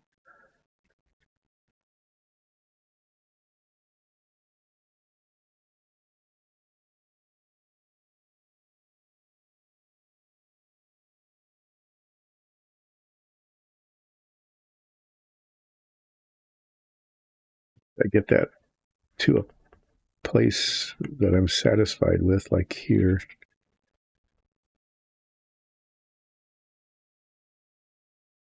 With the paint on it, it's easier to see where the raised surface still exists because you can see the ring of paint around it. That means this is higher than that. On this little spot there, where the same color is all the way around, means that it's probably sanded down adequately.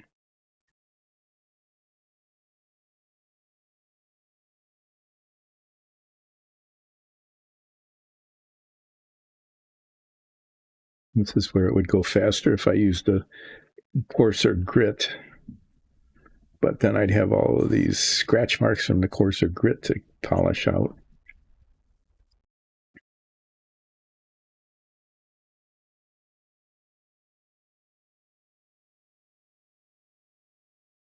So this would happen if this were a real seat made out of metal, is that they'd get out like this grinder, sanding grinder, and grind all of the paint off. And then get a finer grit and polish the metal, and then prime it and paint it. So that's what's happening here, is that the seat came in for refurbishment. That's my cover story. As it was showing some wear, it wasn't the way it should be, so all the old paint came off and the new stuff is going on.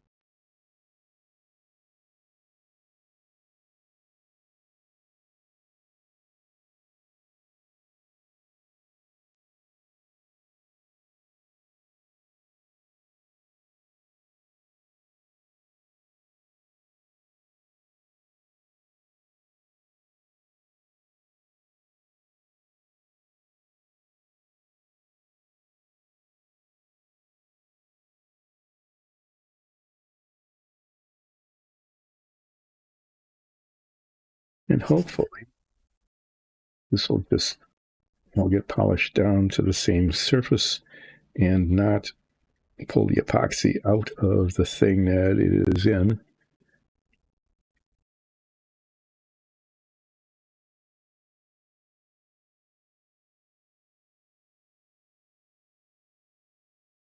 I especially want to get it even on the top because you look down on it, right?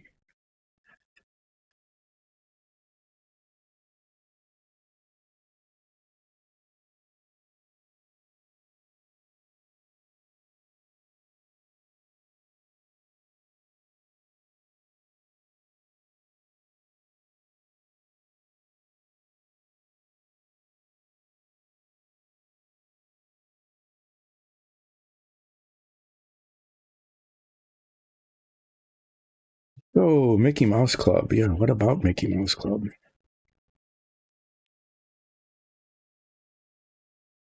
I remember watching it all the time. I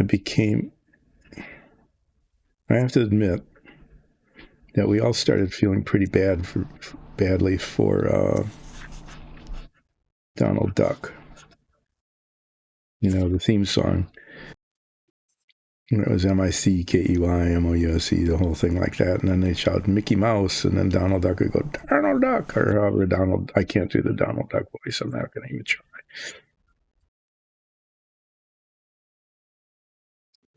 Donald got let out. But that at the end, there was always Donald would try something, like hit a gong or whatever, and almost always got hurt. And back in the 50s, cartoon characters getting hurt, that was a funny thing, right? Haha. But because that was how things were back then. That's just what is the way we were. I've got a much finer grit here, and I'm polishing the plastic before I wash it off and get it ready for repriming.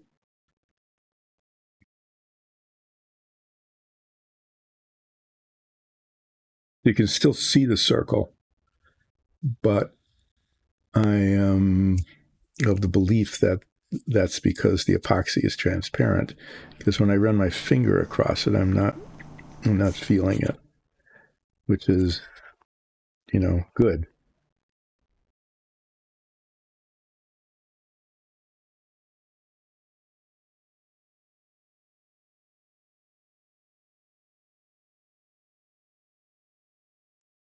And after it's primed, I'll see whether it was successful or whether I need to just keep doing this over and over and over again until eventually it looks okay. I don't know how that's going to go.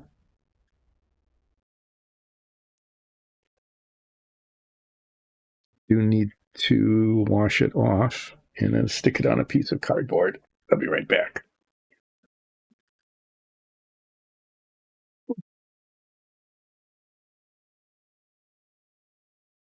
What I managed to do was get my legs all cramped up. That was not that much fun. Okay. Clean paper towel. I think I'm just going to water wash it.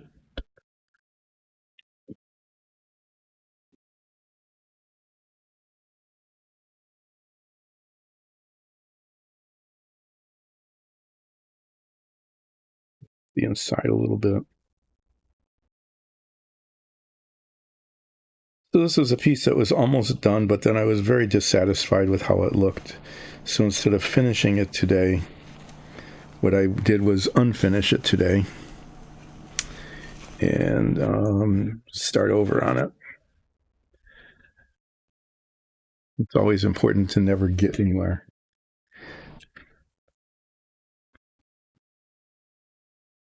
Although, if anybody has been watching this for a while, you can remember that I, in fact, finished the submarine in, I think, March.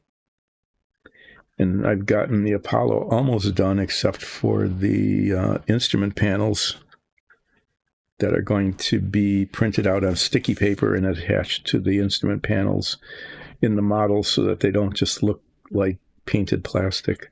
So this is ready to be reprimed. And then I'll paint it again.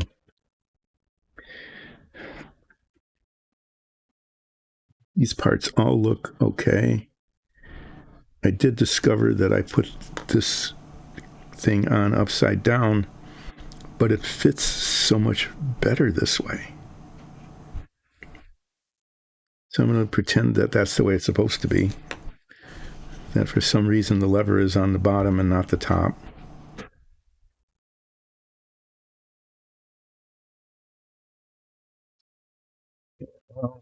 Paint these. These are going to be painted this aluminum color. It's kind of a bright color. And the tricky part is to get it right up against, but not over this band that is around it. That's the band that holds it down to the bottom of the fuselage here.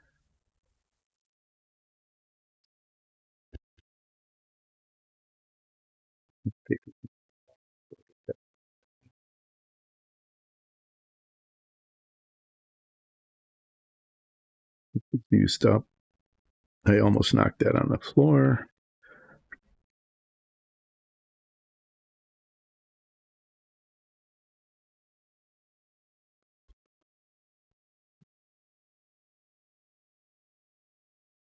Well, it's a growing pile of finished parts. There is at least that.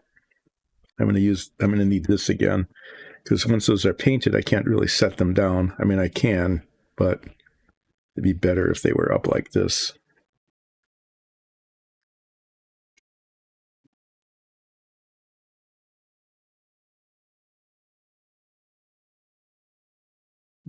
Need that here.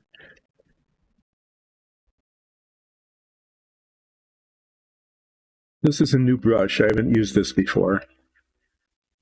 Ole Brager you should go to Ole Brager's site, by the way, would say that this is a good one to use. It's got a sharp point, which should give me control around the edges here, but it should hold a lot of paint, which means that I shouldn't have to refill it over and over, like every eighth of an inch as I go around it.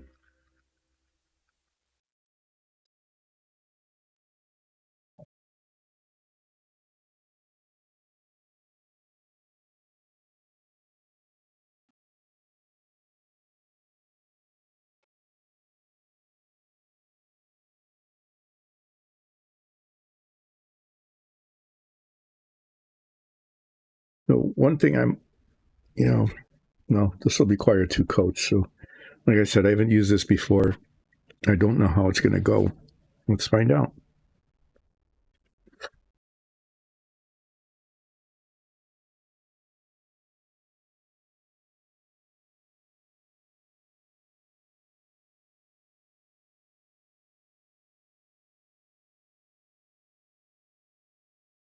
This paint will probably require 2 coats.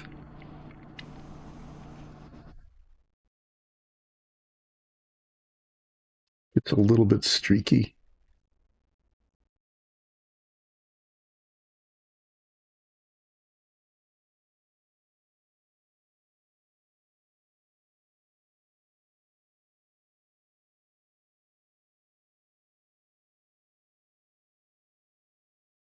Wondering if I should be wearing my head magnifiers for this.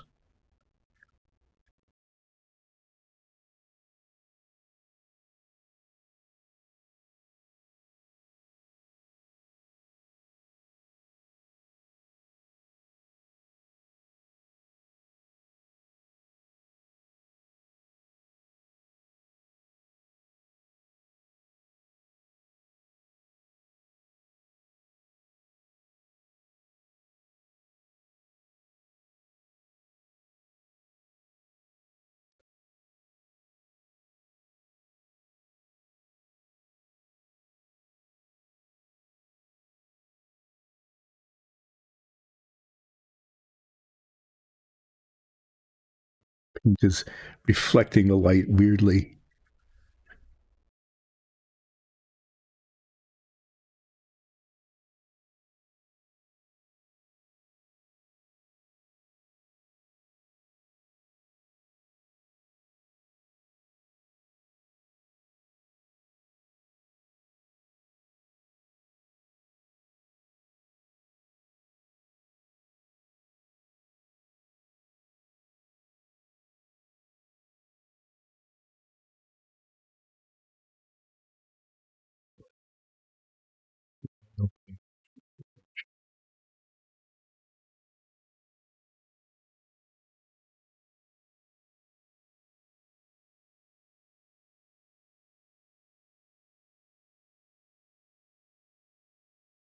Going from top to bottom here, and then around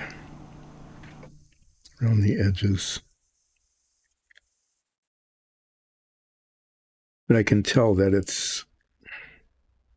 is a little streaky. It's not, a second coat will be fairly easy, I think, to get on. And if necessary, there'll even be a third coat. But better to put a few thin coats on than to end up with weird brush marks and lumps and stuff.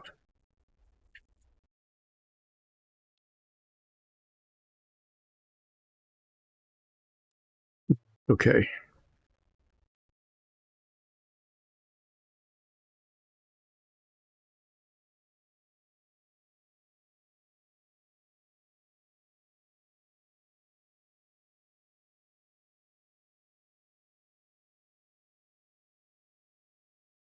See what's happening. There's some parts where the primer got sanded off, and the paint is sort of translucent, so it's showing a different color there.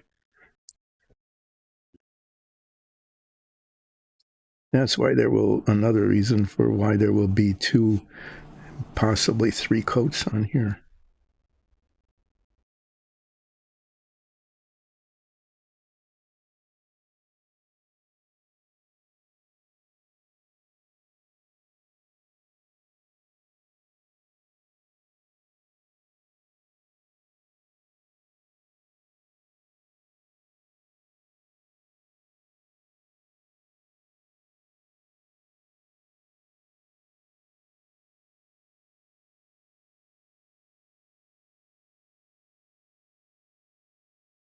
But there's progress being made.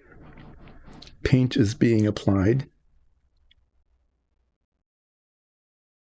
Don't build anything.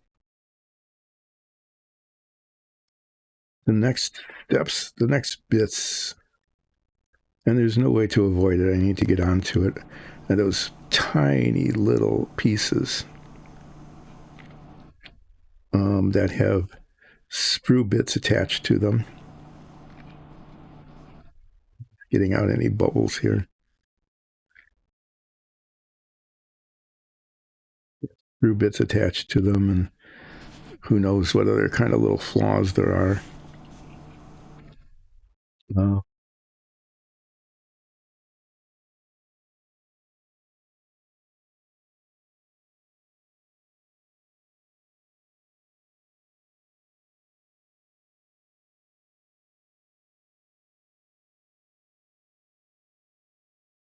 this will be all right. With 2 coats, maybe 3. This brush worked all right. I'm glad. And it seems to clean up pretty well.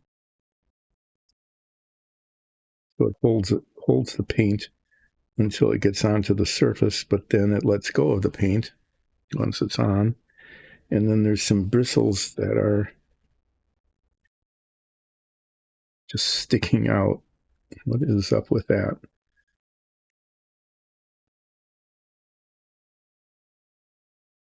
Cut those off, or else they will definitely be in the way of something.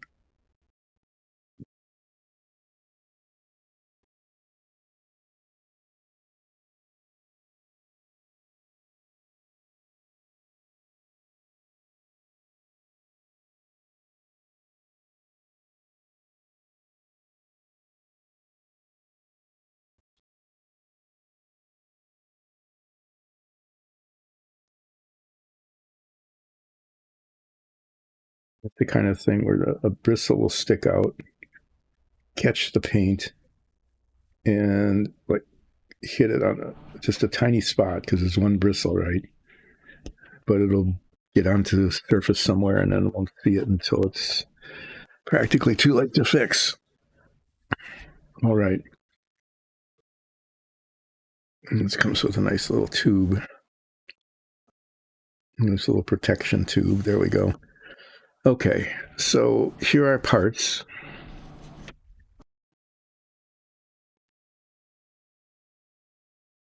as well keep these parts along with this part, these parts here. I put them on tape because they have different, they go in different places. And they supposedly only go on one way, but it's possible to get them mixed up. Then I'll have an issue like putting a thing on upside down, even though it looks better that way than it would if it were right side up. And it fits on there really well this way. So it has to be that way. And here's the Porco Rosso minifig, which will be somewhere. All right. So what yet needs to be done is a whole lot of modeling. Hi. We do homebrew our D&D game, our show, our Dungeons and Dragons show, is loosely based on 5e. Our DM takes a little bit of liberty with it. But if you wanted to get in touch with our DM Alexis, like on our Discord channel, I think she'd be happy to talk with you about that. But yes, our show, our D&D show, which has been going on for over a year now, it's available on YouTube. All the past episodes is homebrew that was all created by our DM. So yeah, if you're interested in chatting about that more, I would get on the Discord channel and chat with Alexis if that's something you were interested in. I'd really encourage that.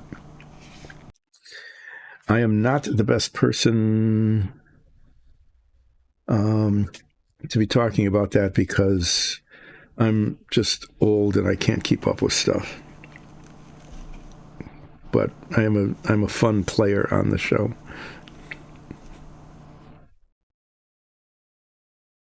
That came out well. I'm just saying that's where the instrument panel goes. Different kind of wood. So that looks good. So I should talk about Dyson Dungeons. Why not? Dyson Dungeons is primarily a Dungeons and Dragons show that streams with a live chat on Twitch on Sundays at 2 o'clock Eastern Time, 3 Sundays a month. And we've been going on for over 100 episodes now, so it's not one of these flash in the pan kinds of things at all. It's a lot of fun. The world that we are playing in was created by our dungeon mistress, Alexis. And it's just elaborate and intricate, and the storylines are amazing. And I'm not just being puffery about it. I really mean that. It's a really, really good show because the work that she's put into making the world a very believable and wonderful place. And this stream started because we make our own dungeon tiles for the show, which show up when there's combat. And I can show some to you.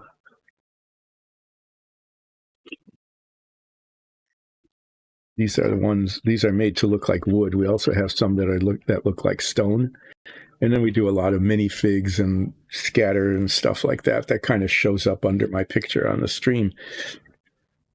These are printed on the PLA printers back there, and then they're primed and then base coated and then washed. These are washed in a smoky ink to make it look like really rich wood. They have opening doors and stuff like that. But the real treat is on the bottom.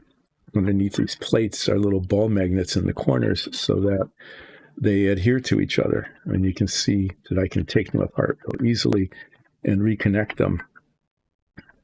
And so it's possible to make, anyway, they're really easy to use to make very intricate dungeons and warehouses and taverns and manor houses and necromancy lairs and sewers. We have a bunch of sewer tiles, and they all have this feature. And someday, I've been told we might even go commercial with these, in which case this stream, like I'll just say this is a possibility that if in the future we actually decide to go kind of commercial with this, if you wanted some that were hand painted, you could actually watch your set be hand painted on this stream. That would be kind of a fantastic thing if we were ready to pull that off. But that's how this stream got started, was producing these. And when there weren't any dungeon tiles needed for the show, I wonder what's in here. It's the other Porco. It's the sitting down in the cockpit Porco. And it needs to be cleaned up and its head needs to be installed. I almost forgot about this. And when I would remember it, I wouldn't remember where it was. I'm going to put both Porcos in here. So this stream started as just showing how we produce the dungeon tiles for our show. And when there weren't any minifigs or dungeon tiles needed for the show, I just started building models because I used to do that when I was young. And I've got like 4 dozen of them laying around that I never got around to doing when I retired because I thought I'd have tons of time and I didn't. So there. So what needs to be here, let me show you on the instruction sheet what's going on here. This is the Savoia S.21 Porco Rosso's plane. It's a really cool model. The fuselage lifts off to show the interior detail of the plane, and these are all the parts that you see. You can sort of see them if I move them back.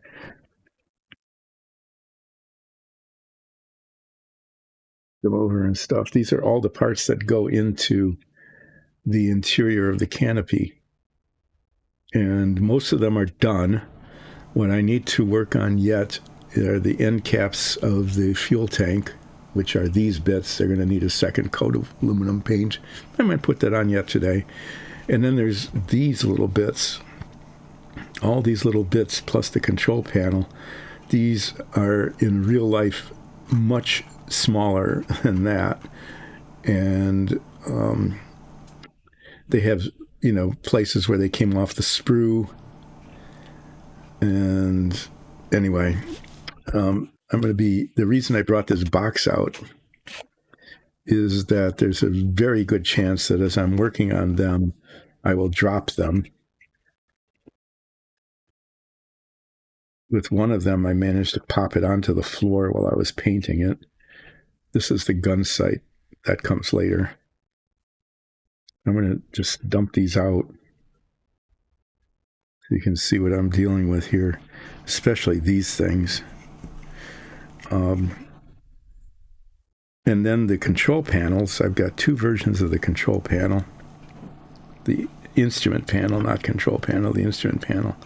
There's one that's just flat like that, and a decal goes on there, which is the easy, cheaty way to do it. And then there's this one that has the instruments embossed in the plastic, and that's designed to be painted by a very skilled instrument panel painter. I'm not, but I'm going to try anyway. And if I can make that look good, it will look better than the decal. So what we've got here are parts that need to, well, you can see here. If you look at it, you can see where the sprue is attached there, and that needs to be filed down and sanded off while I'm holding this without breaking anything. So that's what I'm going to do. I'm going to be putting my head magnifiers on because I can barely see these things without them. Let me get a file here because for some of the bits of the sprue, that's the easiest way to take it off. And I'm hoping that I don't break them or lose them or file something off that shouldn't be.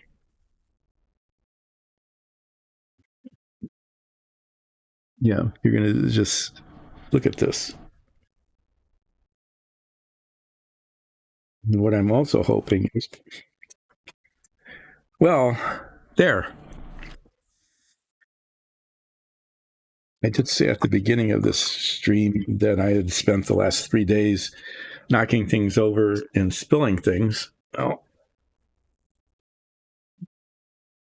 I just popped the lenses off of my head magnifier. Hopefully they're not scratched. This is one of 5.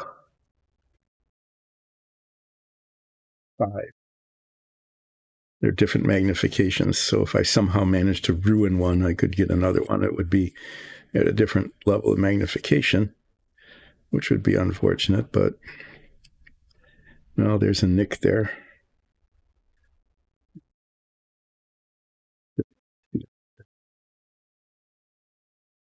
But yeah, Dice and Dungeons is really all about Dungeons and Dragons, and this is just a spin-off.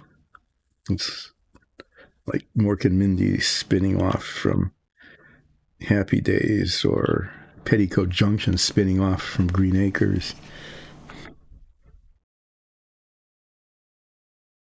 So there should be some references that no one can make sense of. The other thing I'm looking for is, so I'm doing it in the box because it's going to get dropped, is that these were molded, and in fact there is a mold seam. I'm going to try to, it's so tiny that it should be invisible, but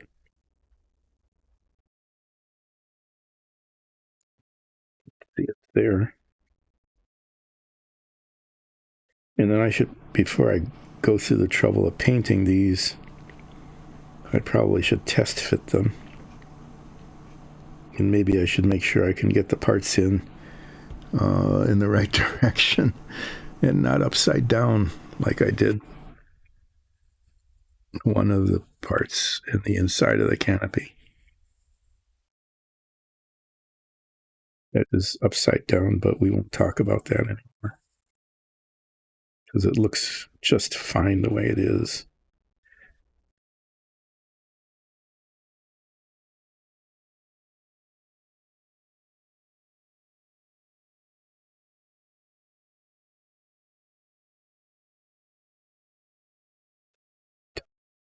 So this one actually, see this there, gets painted 3 different colors. The base is the attachment point where it attaches to whatever it is in the canopy that holds it. And then the handle is supposed to be painted silver, metallic, because it's a piece of shiny metal. And then the very, very tip of it is a rubber grip, which is painted flat black. So that'll be fun. I really have no idea where those attach. Okay, now I have an idea. They go in these little bits here, and handles forward. So if I were to test fit one of these,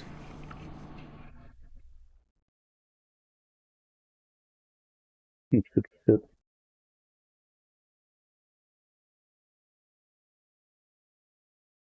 It does. That's good. Let's see if the other one does. Yep, the holes are more than large enough. Okay, well, that'll be fun. It'll be fun putting those in. What I should do is put them back in the little box here and minimize the opportunity for disaster.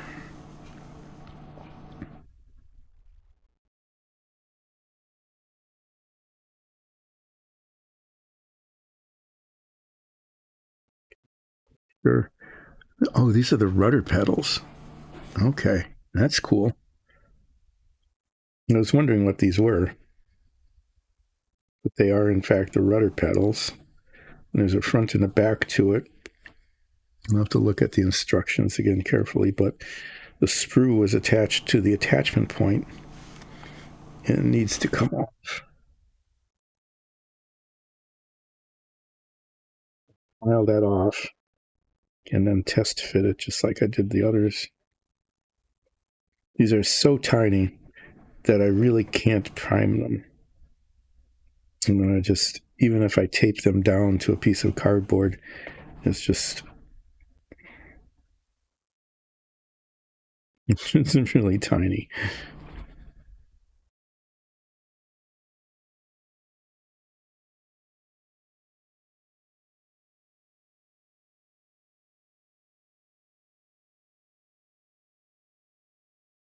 This whole thing is just painted one color, though. Although it's tempting, I guess it's just a solid piece of metal. The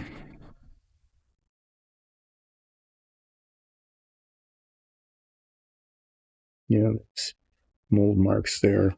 I'm gonna just file that down a little bit so that it lays flat.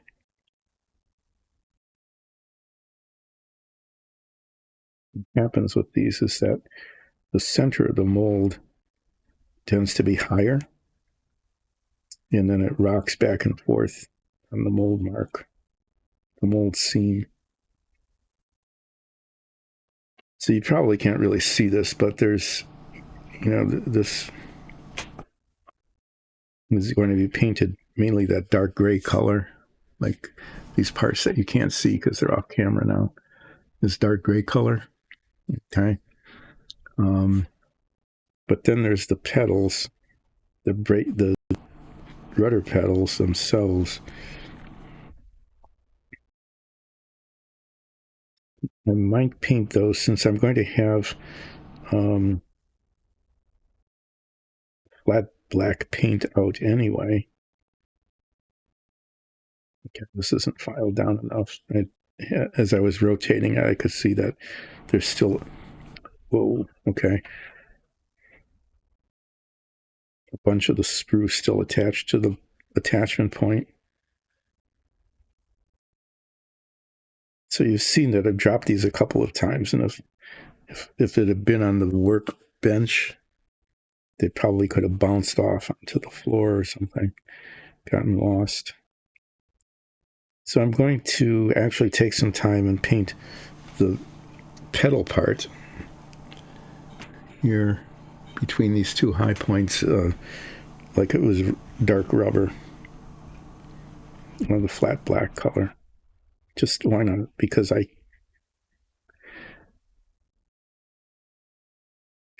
can do that, I will.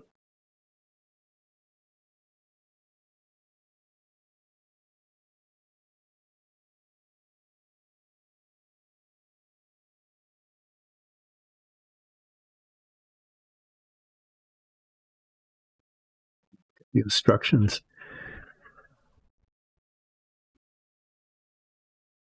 There's one side is just rounded and the other side has a little indent on it, and the indented part goes toward the inside. And this is supposed to go here.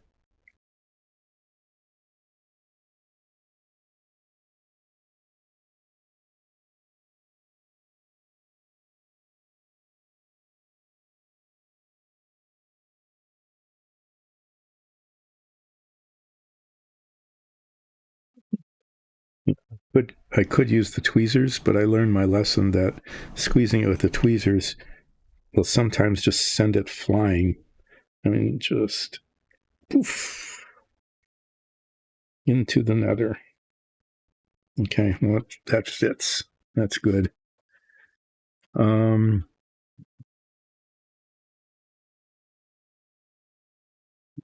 why not do this one?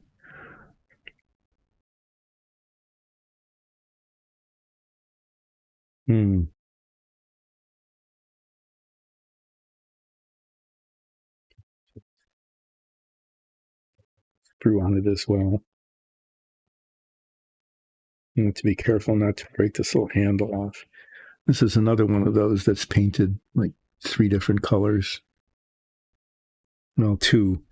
It's just the handle that's black. The rest of it is painted the dark gray color, the painted metal color of the model.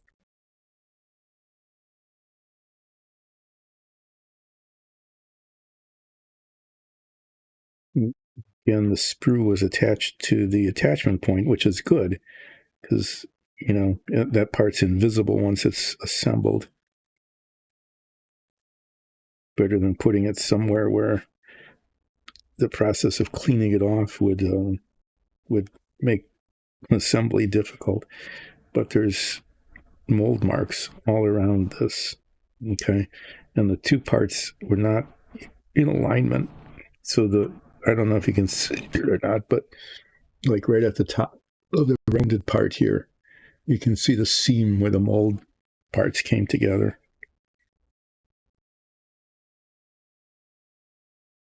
That'll be right on the top, right on the front.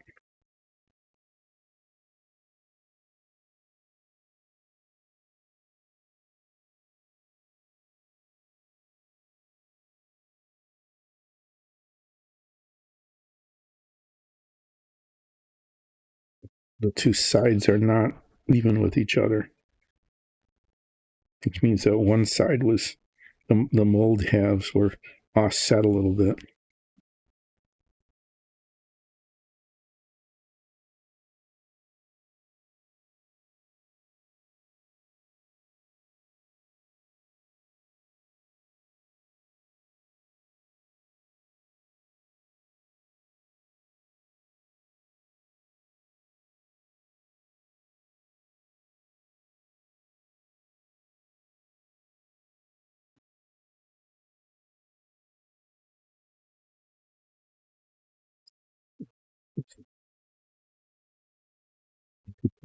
The top, because that's easy to reach.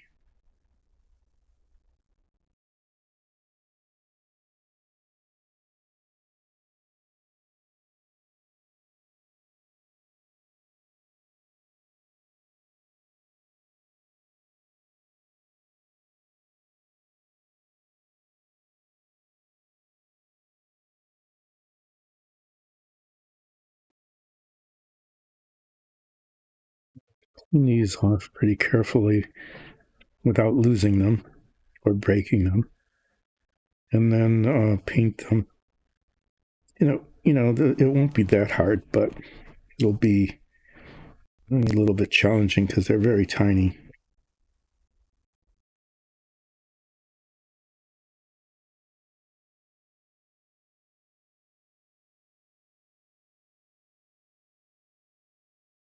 Just trying to make sure I got the seam disappeared right around the top, that little rounded part on the top, because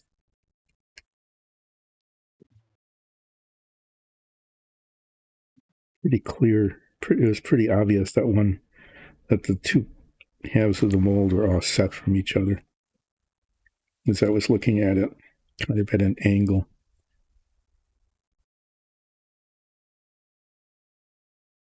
I think I got it fixed. I need to test fit this.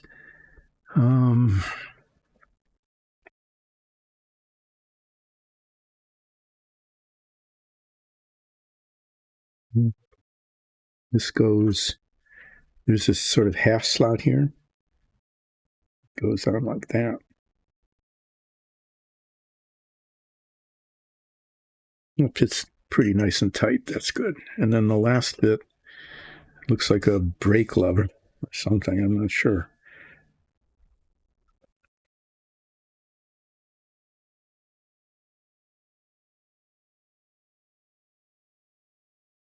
Checking to see. Oh, it goes. Oh, duh. It's the most important part of the plane. It is the control.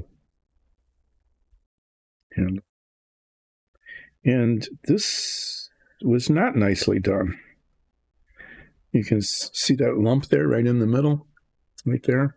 That's where the sprue was attached. Right in the center of the shaft of the control. And there's a lot of it. And this thing is thin and fragile, and there's no good way to hold it. Lovely. This is lovely. I'm glad I saved the worst one for the last, unwittingly.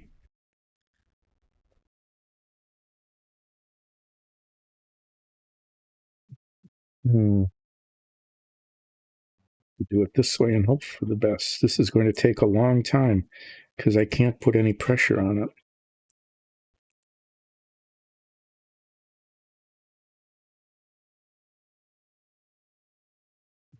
Try something.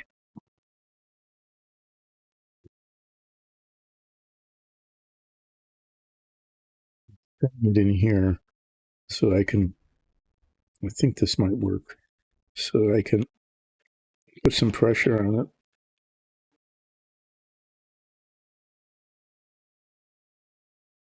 without snapping it.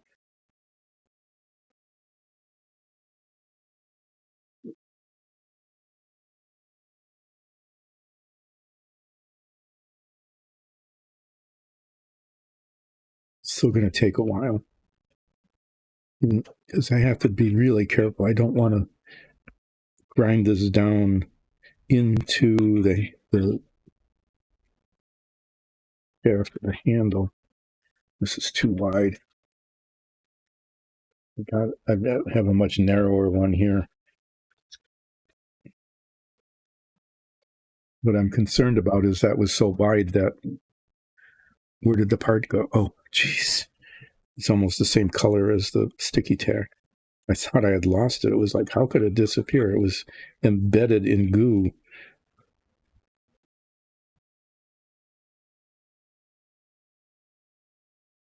No, this is just way more challenging than I thought it would be because the others went pretty easily. But this definitely has to be very cleanly cleaned off because it's right in the center.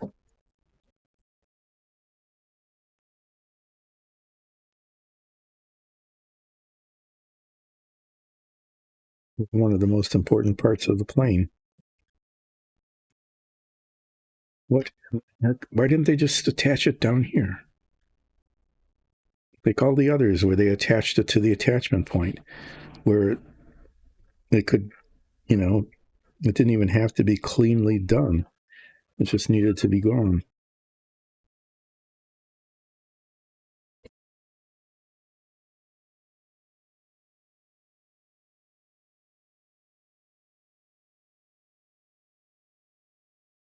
What's even worse is that it's so small that you can't see it. You just have to take my word for it that, and it's off screen. Just totally. Wow. Sorry about that. Here I am complaining about something, and I'm not even showing it. I mean, not that you can see it because it's so tiny and far away, which it has to be because if I move this down, then I'd be bumping my head against it.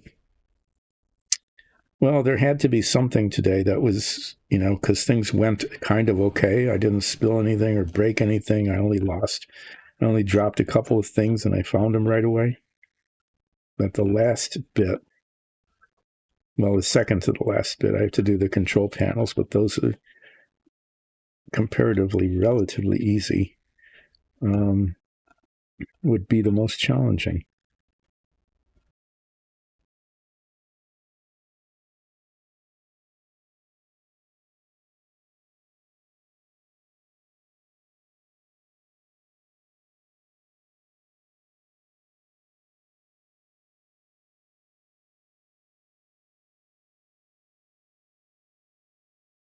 Doing this with some fine sandpaper, maybe I will.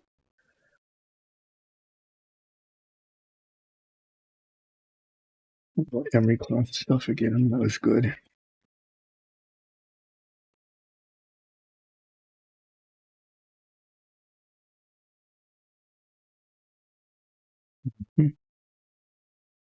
Maybe I should look right in front of my nose.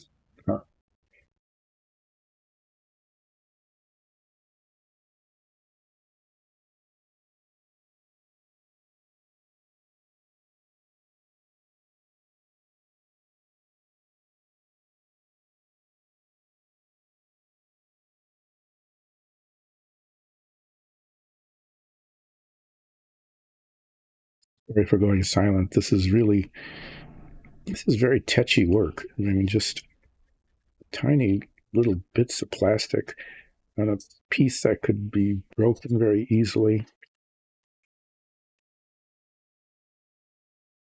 Can't put any pressure on it.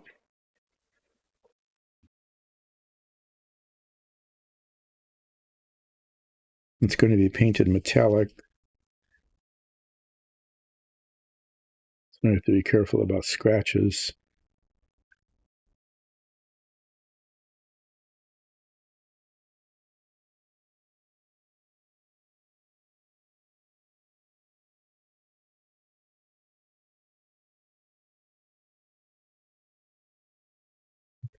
It's really close.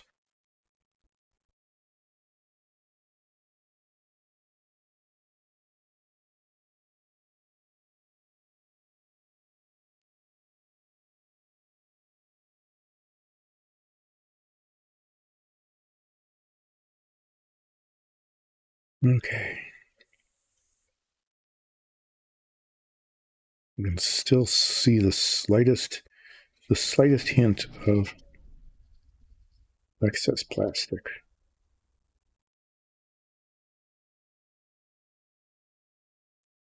Yeah, I need to see which way this goes in. Around the loopy part goes toward the front of the plane, and the little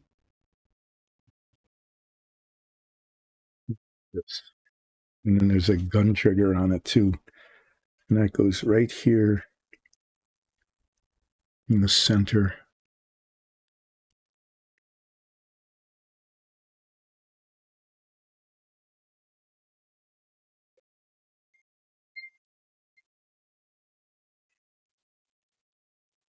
It doesn't seem to be. Yeah, it isn't fitting.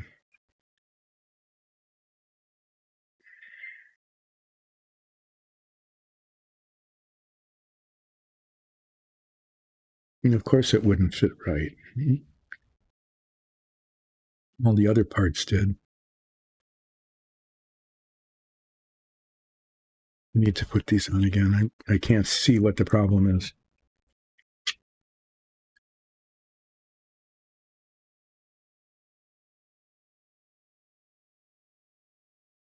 No, it just didn't look right.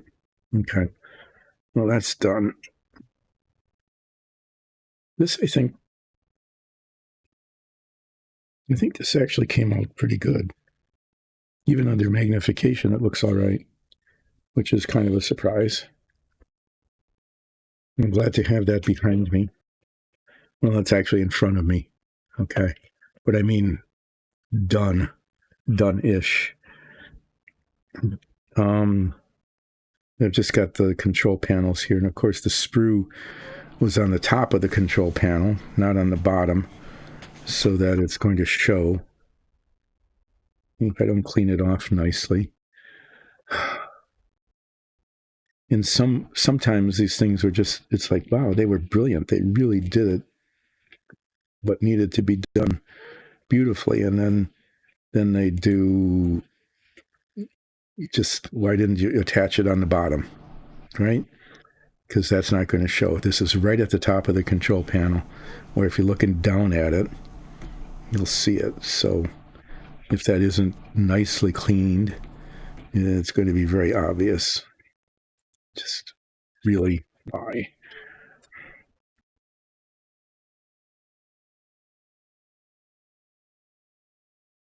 So this is whining and moaning with Dyson Dungeons because dumb, just dumb.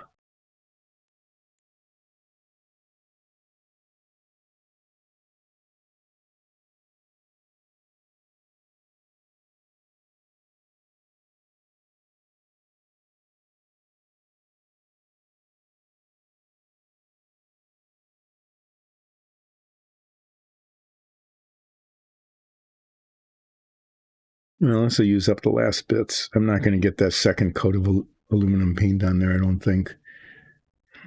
Well, maybe I will. Maybe it'll be the last thing I do today. If it's the last thing I do.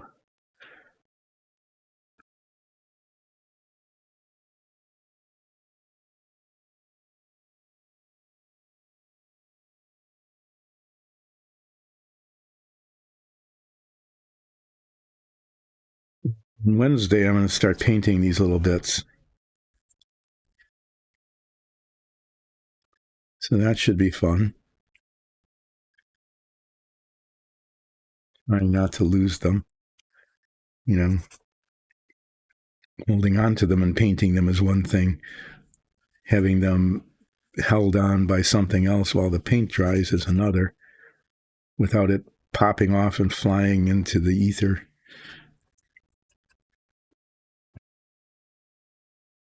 Okay, so that's the one that would end up being painted.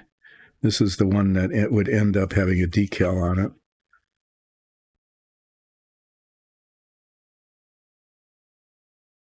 And I just know that the painted one would look so much better than the decal one if I can get it to look good.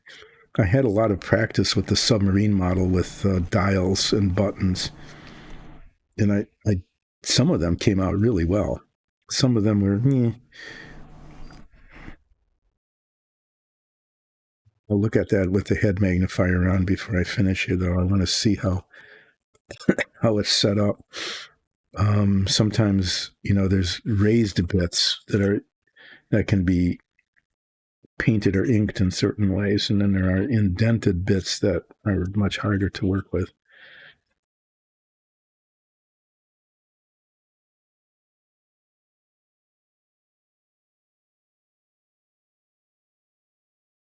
I'm just trying to feel if there's any little bits of raised ridges or anything still on here. Yeah, a little bit. If I can feel it, one will be able to see it sometimes, even with matte paint or flat paint.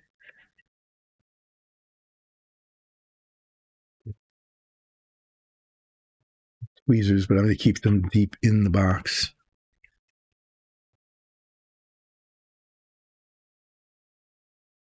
This part. Okay. Knees.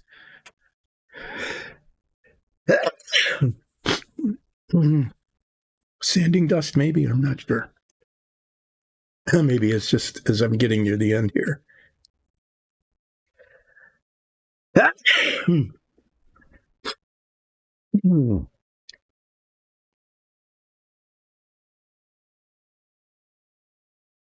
Yeah, good thing I looked. There's still a flaw at the top there.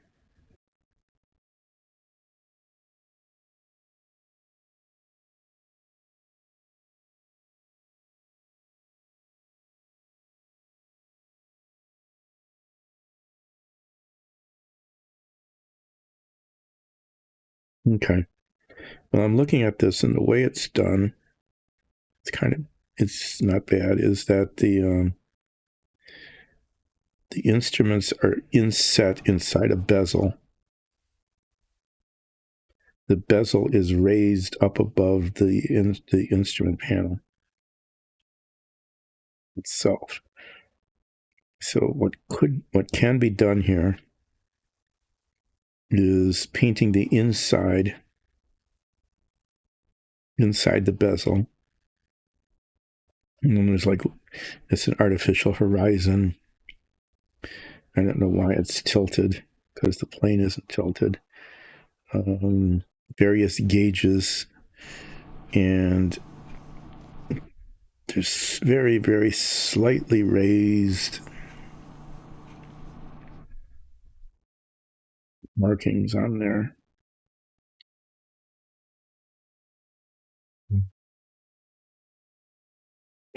The bezel is high enough that I can probably paint it, or I can go around it with a fine point felt tip pen. Getting white or whatever color on the inside of the bezel is not going to be all that hard. But getting the instruments, the little dials and markings, I'm not sure. I'll have to think about how to do that. They're not raised very high. But I've had some success doing that in the past with basically a stamping technique. Anyway, I'll have to give that some thought. There isn't much raised surface to deal with there. So if like the paint gets too thick on it, it'll cover them up.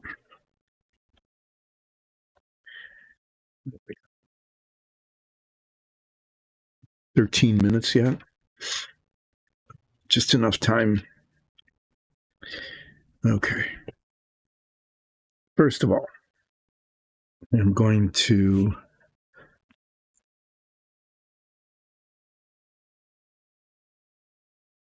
take these things that are done,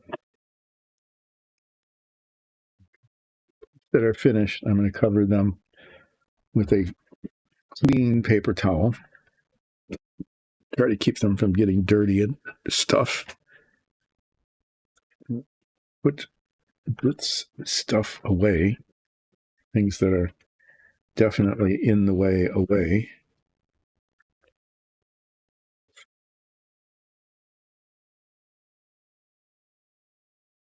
Maybe put them away in the right place so I can find them again. Get the brush out. I forgot about this. This piece goes on right near the end of the entire model. I guess I'll just set it in there for now. It's the gun sight. It gets attached to the canopy. I don't need this tray right now, so I'm going to put that aside. Excuse me. You won't need these, so I'll set that aside, and I'm going to put the second coat of aluminum paint on these. And I'm guessing that they will need a third coat as well. And what I do need is the brush that I had in my hand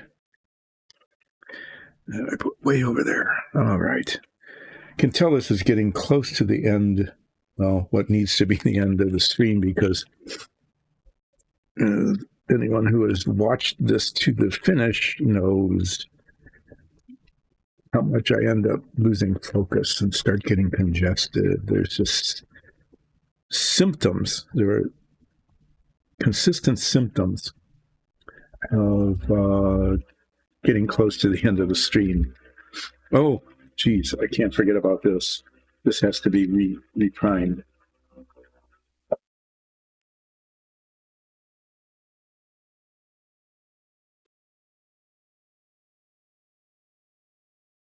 I feel okay doing this near the end of the stream because I can't mess it up too much. You know, the worst that can happen is that I have to repaint the bands that hold it on. And maybe I'll need to put like a third coat of paint on.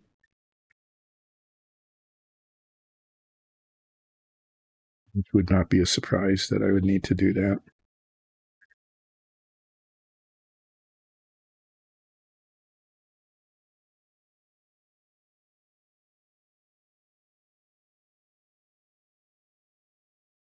But then I can do that on Wednesday.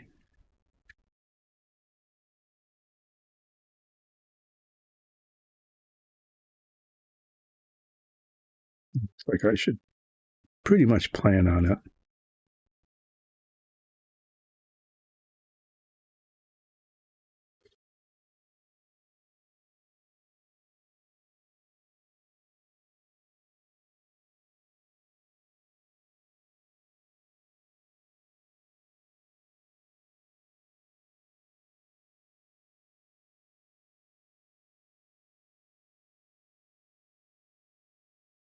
Looks better with a second coat already.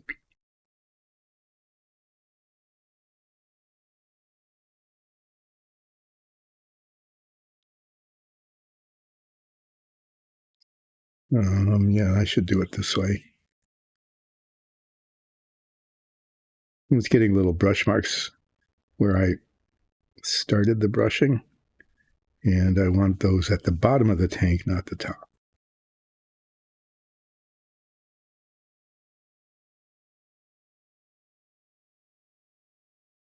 All right, there's one. Let's do let me do the other one. Why do I talk in the plural? I keep doing that on this stream. It's like there's more than one of me, which there isn't. There's only one of me here.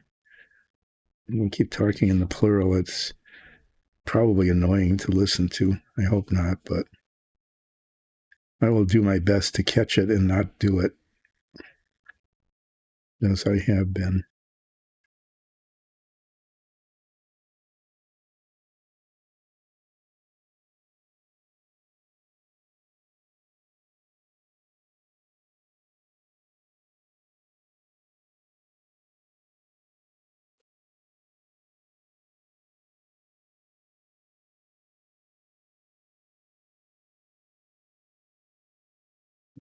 Toward the top.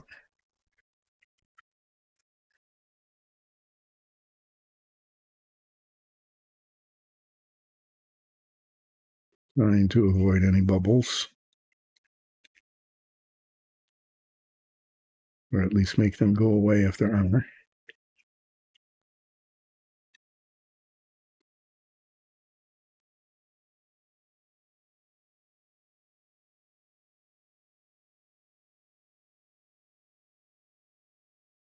Okay, so that'll dry. At least I can be certain about that the paint will dry. And I'm going to be wrapping up then. So I'm going to thank everybody for joining in if you have, and thanks for being a follower. Thanks for being a YouTube subscriber. Thank you for going to patreon.com/DiceAndDungeons and becoming a patron of the show. Remember that Dice and Dungeons is a Dungeons and Dragons show. It's not just an old guy painting models and taking a long time to get anything done in the basement. There's more to it than that. There is the Dungeons and Dragons show, which streams with a live chat on Sundays at 2, and all of the old episodes are on YouTube. And it would be great if you were to become a fan of Dice and Dungeons. And our Midnight Brunch is the name of our group. We named ourselves that for a reason.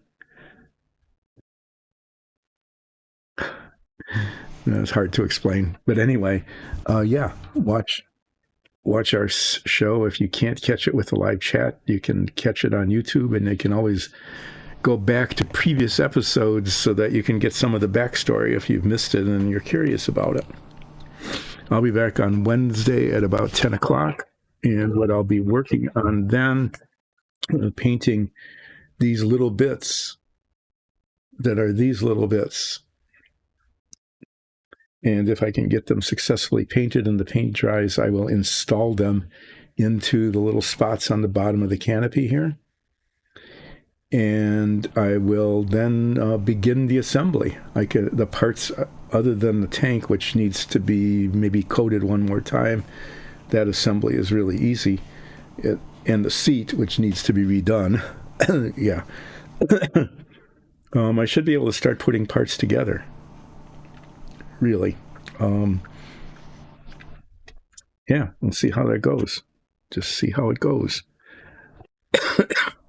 In the meantime, I'm going to be having a sniffly nose, saying thanks, everybody. I'll see you again on Wednesday. And then, as I mentioned before, it might get a little bit chaotic after that because of dog watching and the uncertainty that I'll be facing in terms of their demands on my time. But see you then, and I'll try to think of something to talk about other than the Mickey Mouse show, because I've used that up. Who knows? Who knows what the monologue will be? See you. Thanks.